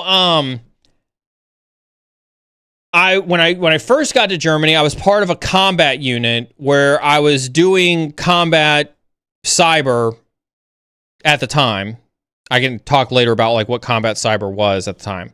Then I got drafted to go be a combat instructor where we taught people who were coming to our combat unit how to deploy. This was in the height of the Iraq-Afghanistan war, so we were still actively deploying as part of rotations and things like that at the time. We taught people how to deploy to those AORs to do communications and cyber in a combat zone. So that's the context for this story I'm about to tell you, right? So I say all that to say, that's very much running large-scale tabletop exercises. We would take entire companies, entire flights of students, 75 students, we would take them out into the middle of nowhere, and they would have to set up a camp, they would have to staff a camp, they would have to build defensive fortified positions, they would have to man those defensive fortified positions. We had miles gear. Which is basically, imagine an M16 with a laser on the end of it, right? And you would use blank ammunition, and as the blank ammunition fired, the light at the end of the muzzle brake would trigger a sensor at the end of the laser, and the laser would shoot a laser beam at a person who wore a vest that had sensors on it to trigger the laser beam. And you'd hear this giant beep to indicate that you had been hit by the laser. And so we simulated. Yeah, it was military laser tag. Absolutely. This was long before simunition. Callie, this was long before simunition. Right? Anyway, so again, combat instruction, right? Combat instruction, large tabletop exercises. We were teaching convoy maneuvers, right? And so in the early days of the Iraq-Afghan war, what we thought we knew about warfare was you would drive a convoy, an IED would go off, you would stop the convoy, establish a perimeter, repair the vehicle, get back in the convoy, move down the lines, right? We found, because warfare evolves, right, that the adversary was picking up that whenever an IED would go off, the convoy would stop. Well, what happened? What do you think happens when a convoy stops? Makes for a pretty easy target, doesn't it? When the convoy stops. So we found quickly that the adversary learned that when an IED went off, the convoy stopped and they could attack a stopped convoy. So we changed our tactics because of warfare. And we changed our tactics so that when an IED went off, if a vehicle was disabled, you simply pressed on, called in air support, and you tried to defend the best you could. So that's what we ultimately made it all the way up through to us from a combat school perspective, and that's what we ended up teaching from a combat school perspective. So now you got a couple more context pieces. So again, a really long story to talk about tabletop exercises. This is one, again, where I'm sharing with you somebody where it can be a rewarding experience. We're doing a convoy exercise. I'm riding in a pickup truck at the tail of the convoy as a cadre. So I'm like, mic'd up. I've got, I'm listening to the comms from the students from the class that we're teaching. I'm obviously, riding in my own pickup truck so that I can like watch the exercise pan out. And we have Op 4. So like, I don't know, is it in this picture? You can kind of see it right here. Hopefully that shows up on camera. This is my Op 4 flag right here from opposing forces. So I'm hearing on the radio, I hear Op 4 say that they're about to initiate the attack on the convoy. We had improvised explosive devices that we would set off, basically quarter sticks of dynamite. So I got to play with explosives when I was in the military. It was a lot of fun. So I heard the sound of some of the explosives go off, and then I heard gunfire. And then I heard the convoy commander saying, contact left, go, go, go. Convoy picks up speed, takes off. The trail vehicle, the vehicle right in front of me, the trail Humvee, slams on the brakes. And they get out of the Humvee. They're not injured. The vehicle's not disabled. They weren't given a scenario that their vehicle's disabled. They just decided that while the rest of the convoy rolls on down the road, they decide that they're going to stop the convoy and engage the bad guy. Me, as an E3, I am like the lowest airman on the totem pole. This is leadership at its finest. I rush out I literally fling the door open to my pickup truck, run over to the passenger side of the Humvee, and I am knife-handing the person in the passenger side of the Humvee, and I am yelling at them. What the fuck are you doing stopping this Humvee? You're going to get shot. Put your foot on the gas pedal.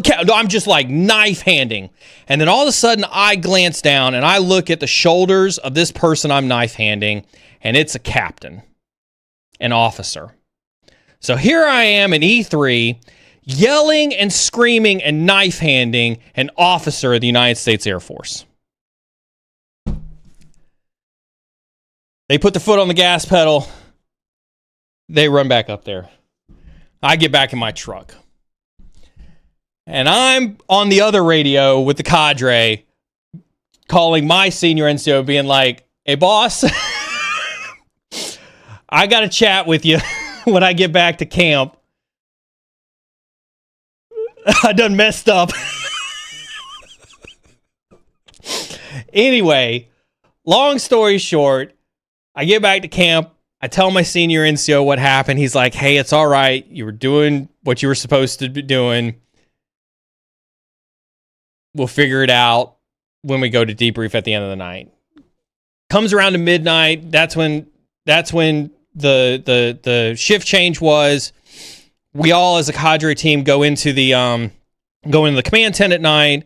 There's the commander and everybody else and everything else like that. And there's the captain there. And we debrief. Nobody says anything, but my heart is racing, right? My heart is racing. We get done. The captain pulls me off to the side. And I'm like, this is it.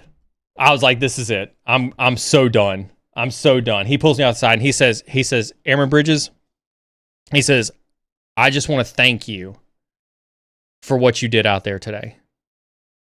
He said, if I'm ever in a combat situation, the thing that I will remember most is an airman yelling at me to be safe.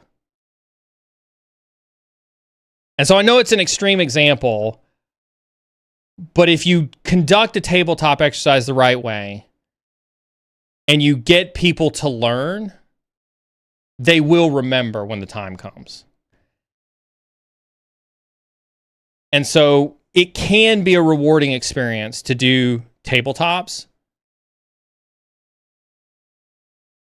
For as much of the BS as I talk about, if you do it well and you teach things the right way, somebody will walk away from that experience. And when the time comes, they will absolutely, unequivocally know what they need to do in the middle of the incident.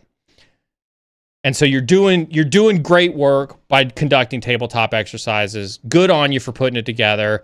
Deal with some of the headaches. But it will absolutely be a rewarding experience for somebody, and somebody will remember what it is that they need to do when they get to the other side of that. That's my yelling at a captain story.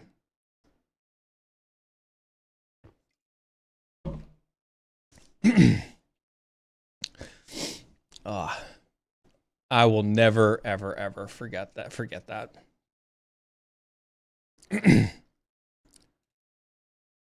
How was your experience living in Germany overall about life, about Army CyberSec? It was pretty good.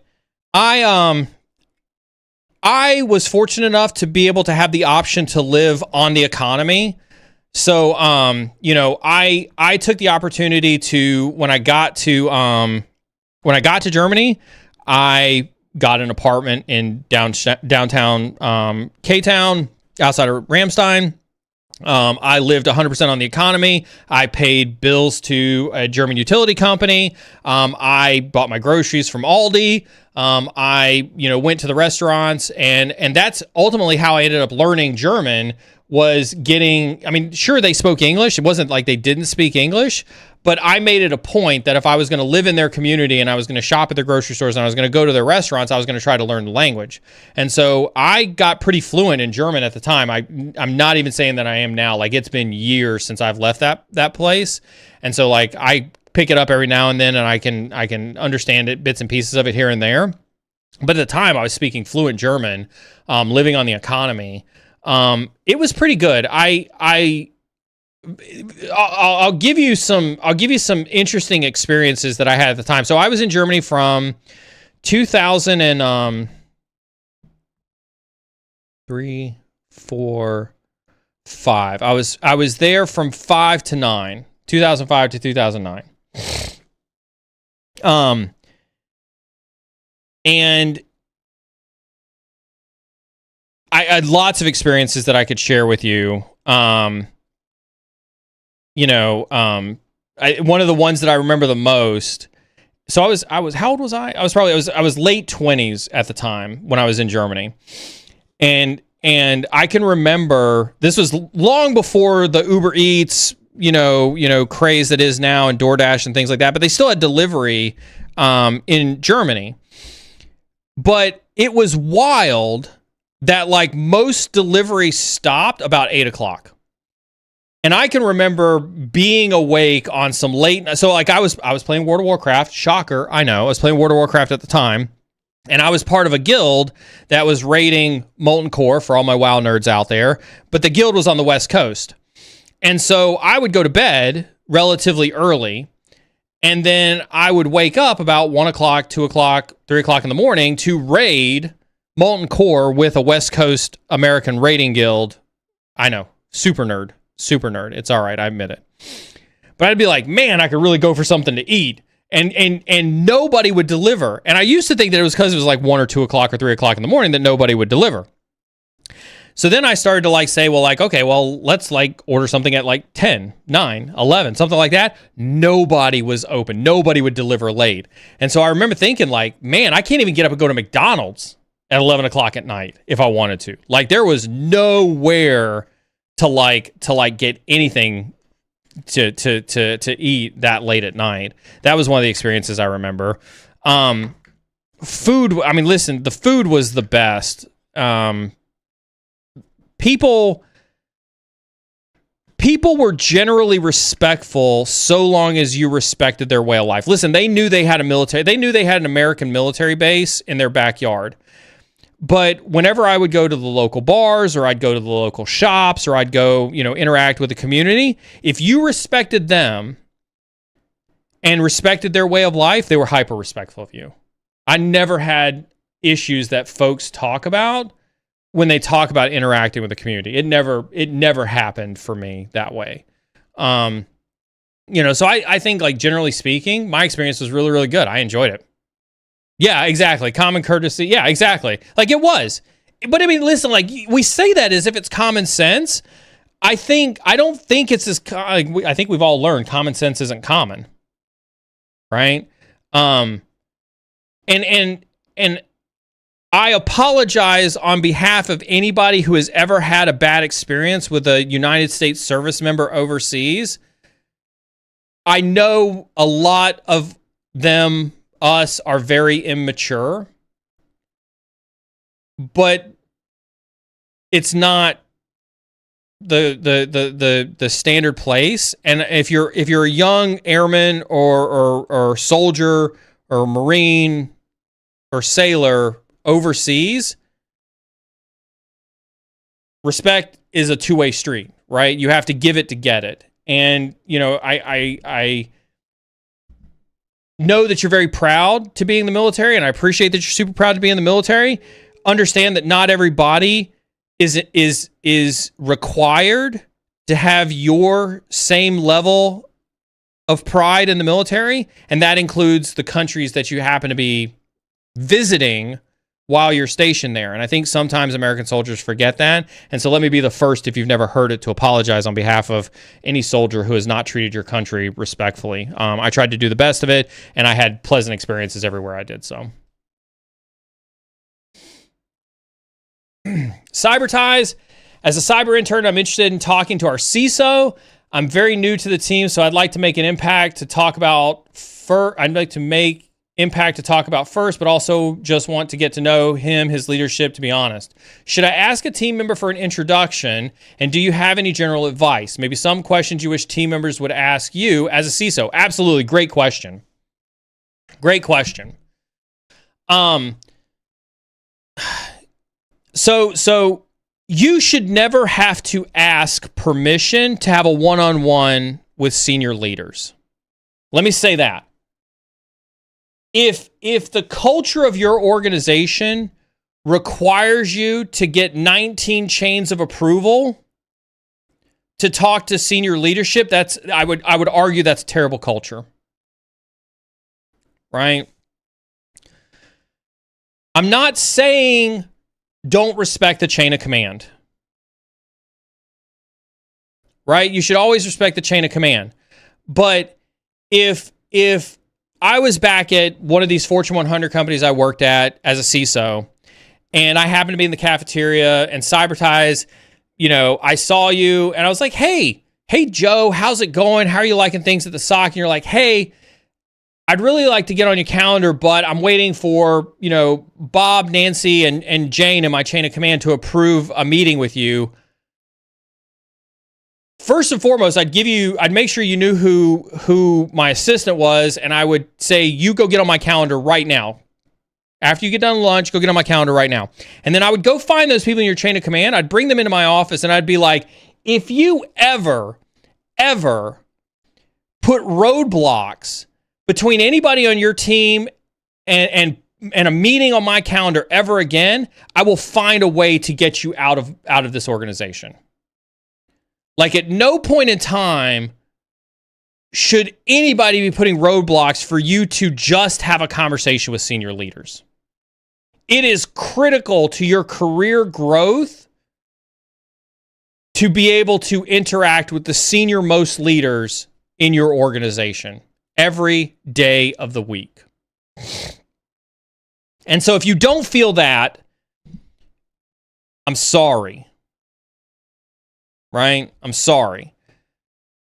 You should let your leaders know that you are seeking an audience with senior leaders in the organization. Notice I said that you should let your leaders know that you're seeking an audience. I didn't say ask for permission. I didn't say get their approval. But you should at least say, hey, boss, I just want to let you know, I have a huge interest in being a CISO. I have a huge interest in understanding the business. I have a huge interest in understanding what makes CISO tick, what makes Neal tick, whatever the case is. Therefore, I would like to spend an hour or 30 minutes or have a one-on-one with the CISO. And if they put up any roadblocks, you should respectfully say, well, I don't think that it's appropriate for you to tell me that I can't meet with our strategic decision leader. Have the conversation respectfully, try to understand their perspective, but you should not stop yourself from going to meet with senior leaders in your organization. As a matter of fact, today, I would go to you're saying it's a large team. I assume your CISO probably has an admin. I would go find the CISO's admin, and I would put a meeting on the CISO's calendar for a month from now. That gives you a month to make sure that everybody in your chain of command knows that in 1 month you're meeting with the CISO. That gives you 1 month to answer the question, why? That gives you 1 month to prepare. That gives you 1 month to deconflict any possible cultural issues you may have, but under no uncertain terms should you cancel, move, or otherwise compromise that appointment simply because the people in your chain of command are uncomfortable with it.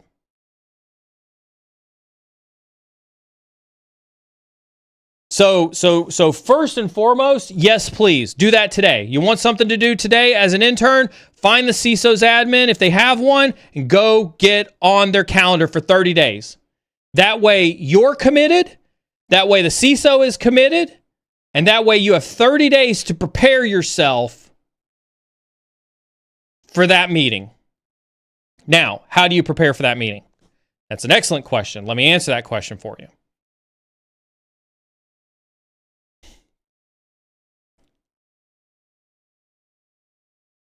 You're talking to the senior most leader in your organization.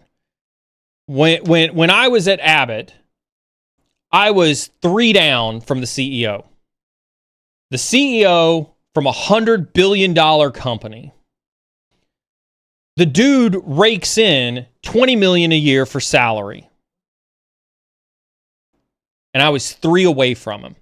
I have sat in the boardroom with a group of people whose collective salaries exceeded $100 million. I don't say that as a bragging, but I want you to understand and appreciate the gravity of the position of the time that you're taking with that individual. And I don't say it so that you feel guilty about it, but you should understand that in those 60 minutes, you need to be very respectful of the time that you have so that you get the most out of that time with them. What is it that you truly want to get out of that interaction that is truly unique to them?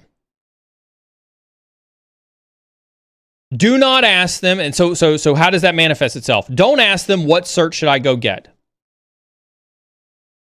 Don't say, hey, bro, I'm thinking about CEH. What are your thoughts on CEH? That is a waste of that 60 minutes with that individual.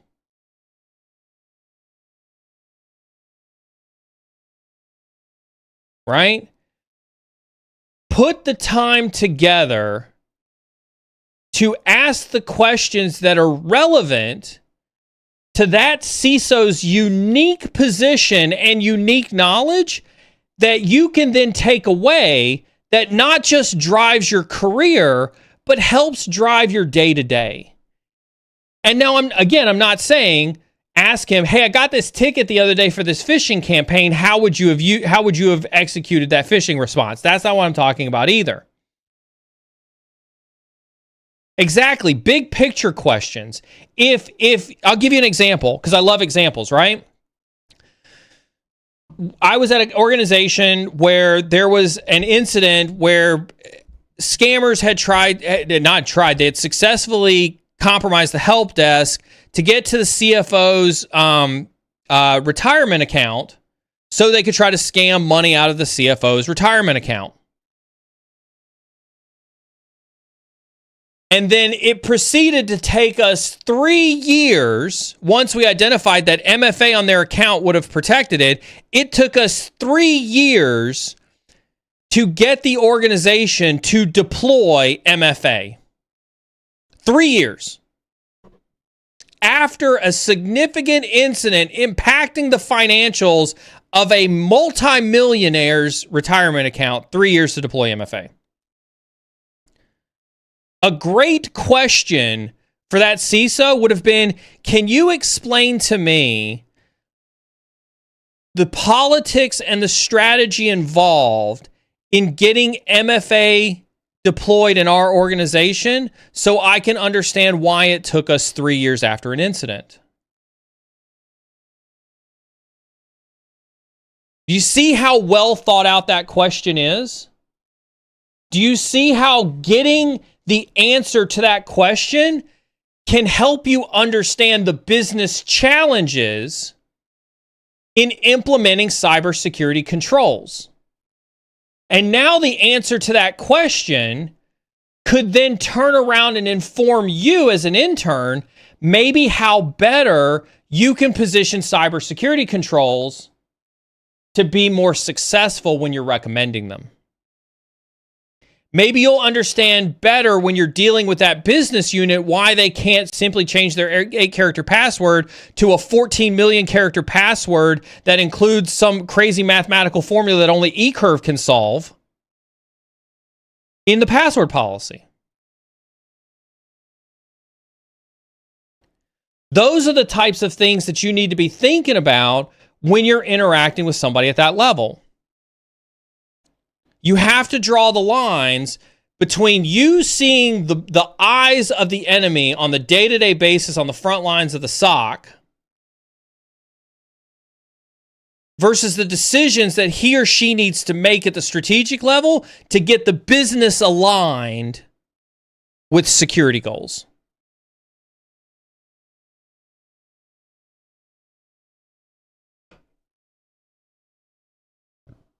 That's how you make the most out of that time. Anybody who's got suggestions, there's a great one from Viking Defender in chat. One suggestion I would make to my people that have done this is for them to ask about how my daily work aligns with the leader's strategy and what can I, the individual, do to improve my alignment. Fantastic question. Absolutely. Right? Great question. Thank you from fellow CISO. Any other CISOs or senior leaders opine upon this, please drop those suggestions in there. But the challenge that oftentimes happens, and that's a great point, there's a massive misalignment between the tactical level and the executive level, and it's not intentional. It's not intentional. But at the tactical level, like there's a saying that we have, right? When you're a hammer, everything's a nail. And so it's really easy to say, well, I see a ton of BEC, or I see a ton of phishing, or I see a ton of account compromise. If we just implemented the most ridiculous password policy in the entire world and changed passwords every 15 minutes, we'd never have account compromises.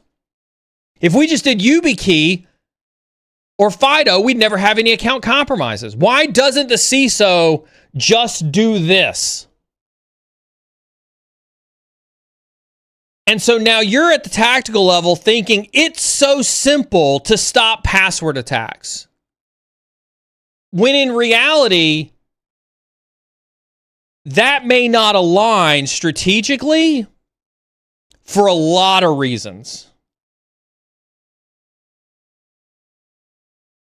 And so sometimes understanding that alignment is the best way for you to improve as a professional and for you to be more effective in the day-to-day.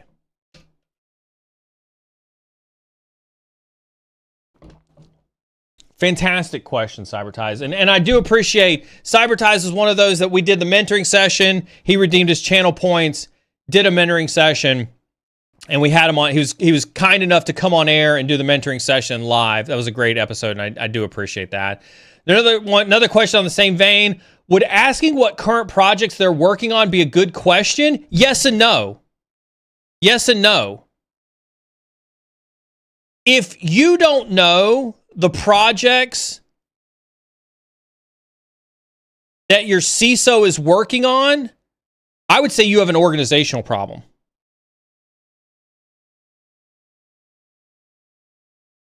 Right? If your CISO hasn't communicated to you the security strategies and priorities for the organization, you have a communication problem. Right? I think a better way to view that question potentially would be, of the projects that we have going on in our team, what do you think the impacts to the business would be? Which ones do you think move the security needle the most? Which ones are more challenging and why at your level? Which ones do the board resonate with? Remember, your CISO reports directly to the board of directors. And so they're going to have the ear of the board member. And so understanding how those strategies and objectives resonate with the board is super important. We do company huddles every Thursday at Query. And this Thursday was the company huddle after the board meeting. And so we page flip the board deck And we have an open conversation about our conversations with the board so that the team understands how everything from the developer level, the engineer level, where they're writing code, all the way up to the board's perspective and opinions on what it is that we're doing is well communicated from the top all the way down. And we do that so that when we tell engineering that this is a focus that we're focused on, and this is the board's perspective when they hear it at the end of the quarter for the board meeting, they're understanding how it goes from tactical level objective all the way to strategic level decision maker. And so that's the communication I would have, is not necessarily like, what's your biggest project? What is the board's perspective of the projects we're working on? How does the board perceive this initiative? How does the board perceive that initiative? What does the board think is the most important things for us to work on? Those are great questions for you to ask in that vein. We can keep. We'll do it more. I love this line of thought. We'll keep these questions going for a little while longer. We're a little over time. Nobody's yelling in my ear from a work perspective just yet, so we'll do a few more. Matt, if you're listening, I love you. Let me know if you need me to hop off a stream. But I love these questions. Keep them coming. Would asking about the current pain points of the department be too basic? Current role is very removed from senior leadership and it's a new team. It feels very strange to not know the goals and build out a team. Very fair point, Sonic. Very fair point. Also, reminder, Sonic, you are owed a 15-minute session for your channel points. Make sure that we do that in the middle of a dungeon while we're DPSing together. Soon.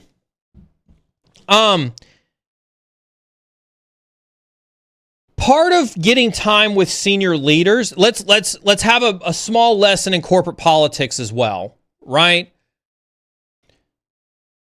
Ew, politics. Do I really? Yes, you really. If you're in a big company, you have to pay attention to politics. It is unavoidable. I'm sorry. It is what it is. Right? You can't make me do it. If you ask a senior leader, what's the plan? I hope you know equivocally that there is no plan. Because in their mind, they may think that they have a plan. And I have oftentimes thought I've had a plan. And when I've called my staff in, my direct reports, my directors, and communicated my plan to the directors, and then I've had these all hands with my team, and I've had my team go, hey, Neal, what's the plan? My eyes will immediately go to my senior leaders and be like, did you guys not share with them what we talked about in staff meeting the other day? So you have to be very careful about that in your own cultural way with your organization, right? Because senior leadership not having a plan could very well be that they don't have a plan. It could also be that they have communicated their plan to their strategic or operational executors, and those strategic and operational executors have not disseminated or executed on that plan very well. And so you have to be very, very careful in terms of how you ask that question. Otherwise, this, yes, very much gets back to that chain of command. You want to have an open door policy with your senior leaders, but to respect that open door policy, you need to not grab your immediate chain of command by the back of the neck and throw them under the big wheels of the semi. Right? That's how you maintain that open door policy, is not throwing your senior leaders under the bus.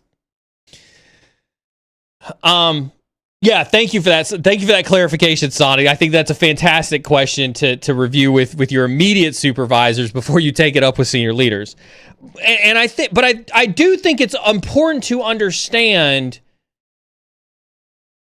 the plan and how that plan can either be to the point that was made earlier, how you can align yourself to that plan, or to get clarifications on maybe some things that you're asked to do on that alignment to that plan, right? I'd be reticent to say that your senior leaders don't have a plan. Again, I go back to some of my comments before. If you're in an organization where you're working for a senior leader, a CISO, who doesn't have a plan,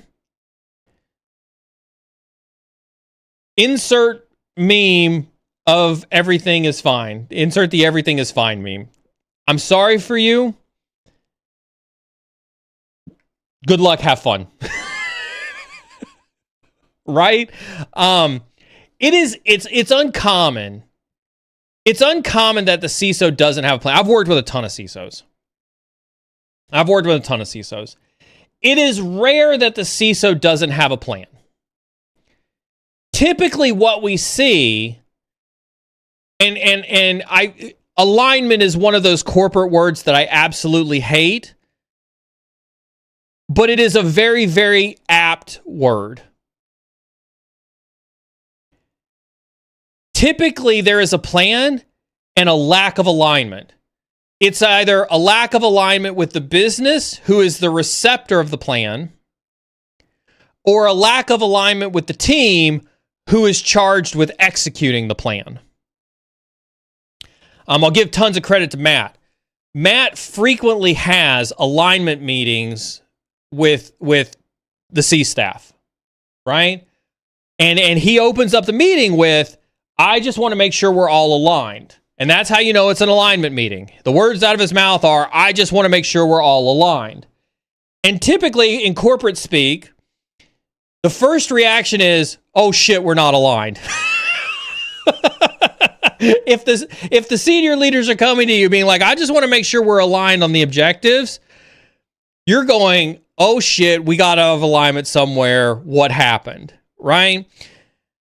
That's oftentimes the most biggest misstep in corporate America is a severe lack of alignment.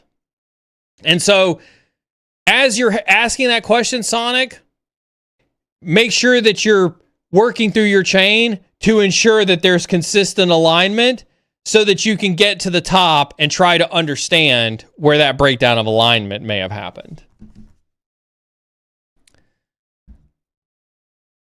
Love the questions, especially love all the strategic questions.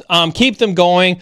We're going to go ahead and call that a wrap for today for a Friday. Welcome to Friday, everybody. For those who are on the other side of the pond, hope you're ready to start your weekend. For those here in the States, you only got a couple more hours. We're in summer hours here at Query, so I only got a couple more meetings before I get to go hit the golf course.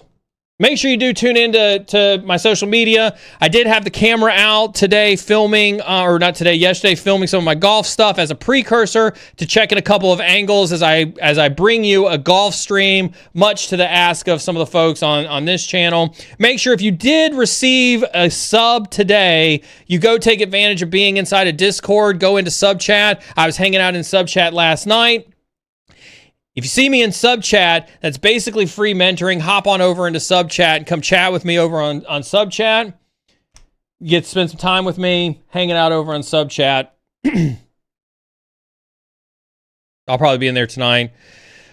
Do make sure you got notifications turned on for the stream. We do have 3 streams next week, 3 planned streams next week, but I am doing more and more random ass Neal streams. Thank you for whomever coined that term, as well as we're going to be doing some planning for some co-working streams. Don't forget to buy Beard Sex course for $59.99, buy my N8N workflows for $99.99, and you will make $1 million in the first 15 minutes of buying my N8N workflows, and you can only get them here on Cyber Insecurity. With that being said, yes, we'll be playing some WoW this weekend, Sonic. We'll also be playing some Dune this weekend as well.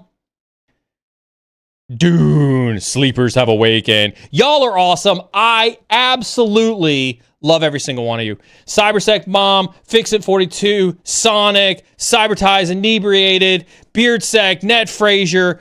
Fucking I love every single one of you guys and everybody who I didn't mention. First one to die. You and I are going to play some video games together because I still to this day want to see if you are indeed the first one to die.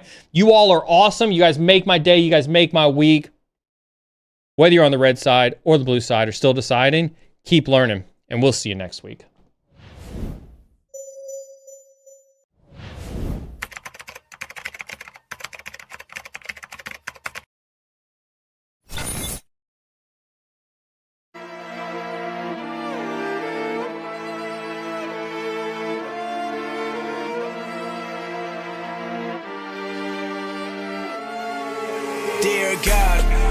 who can I call when times get hard?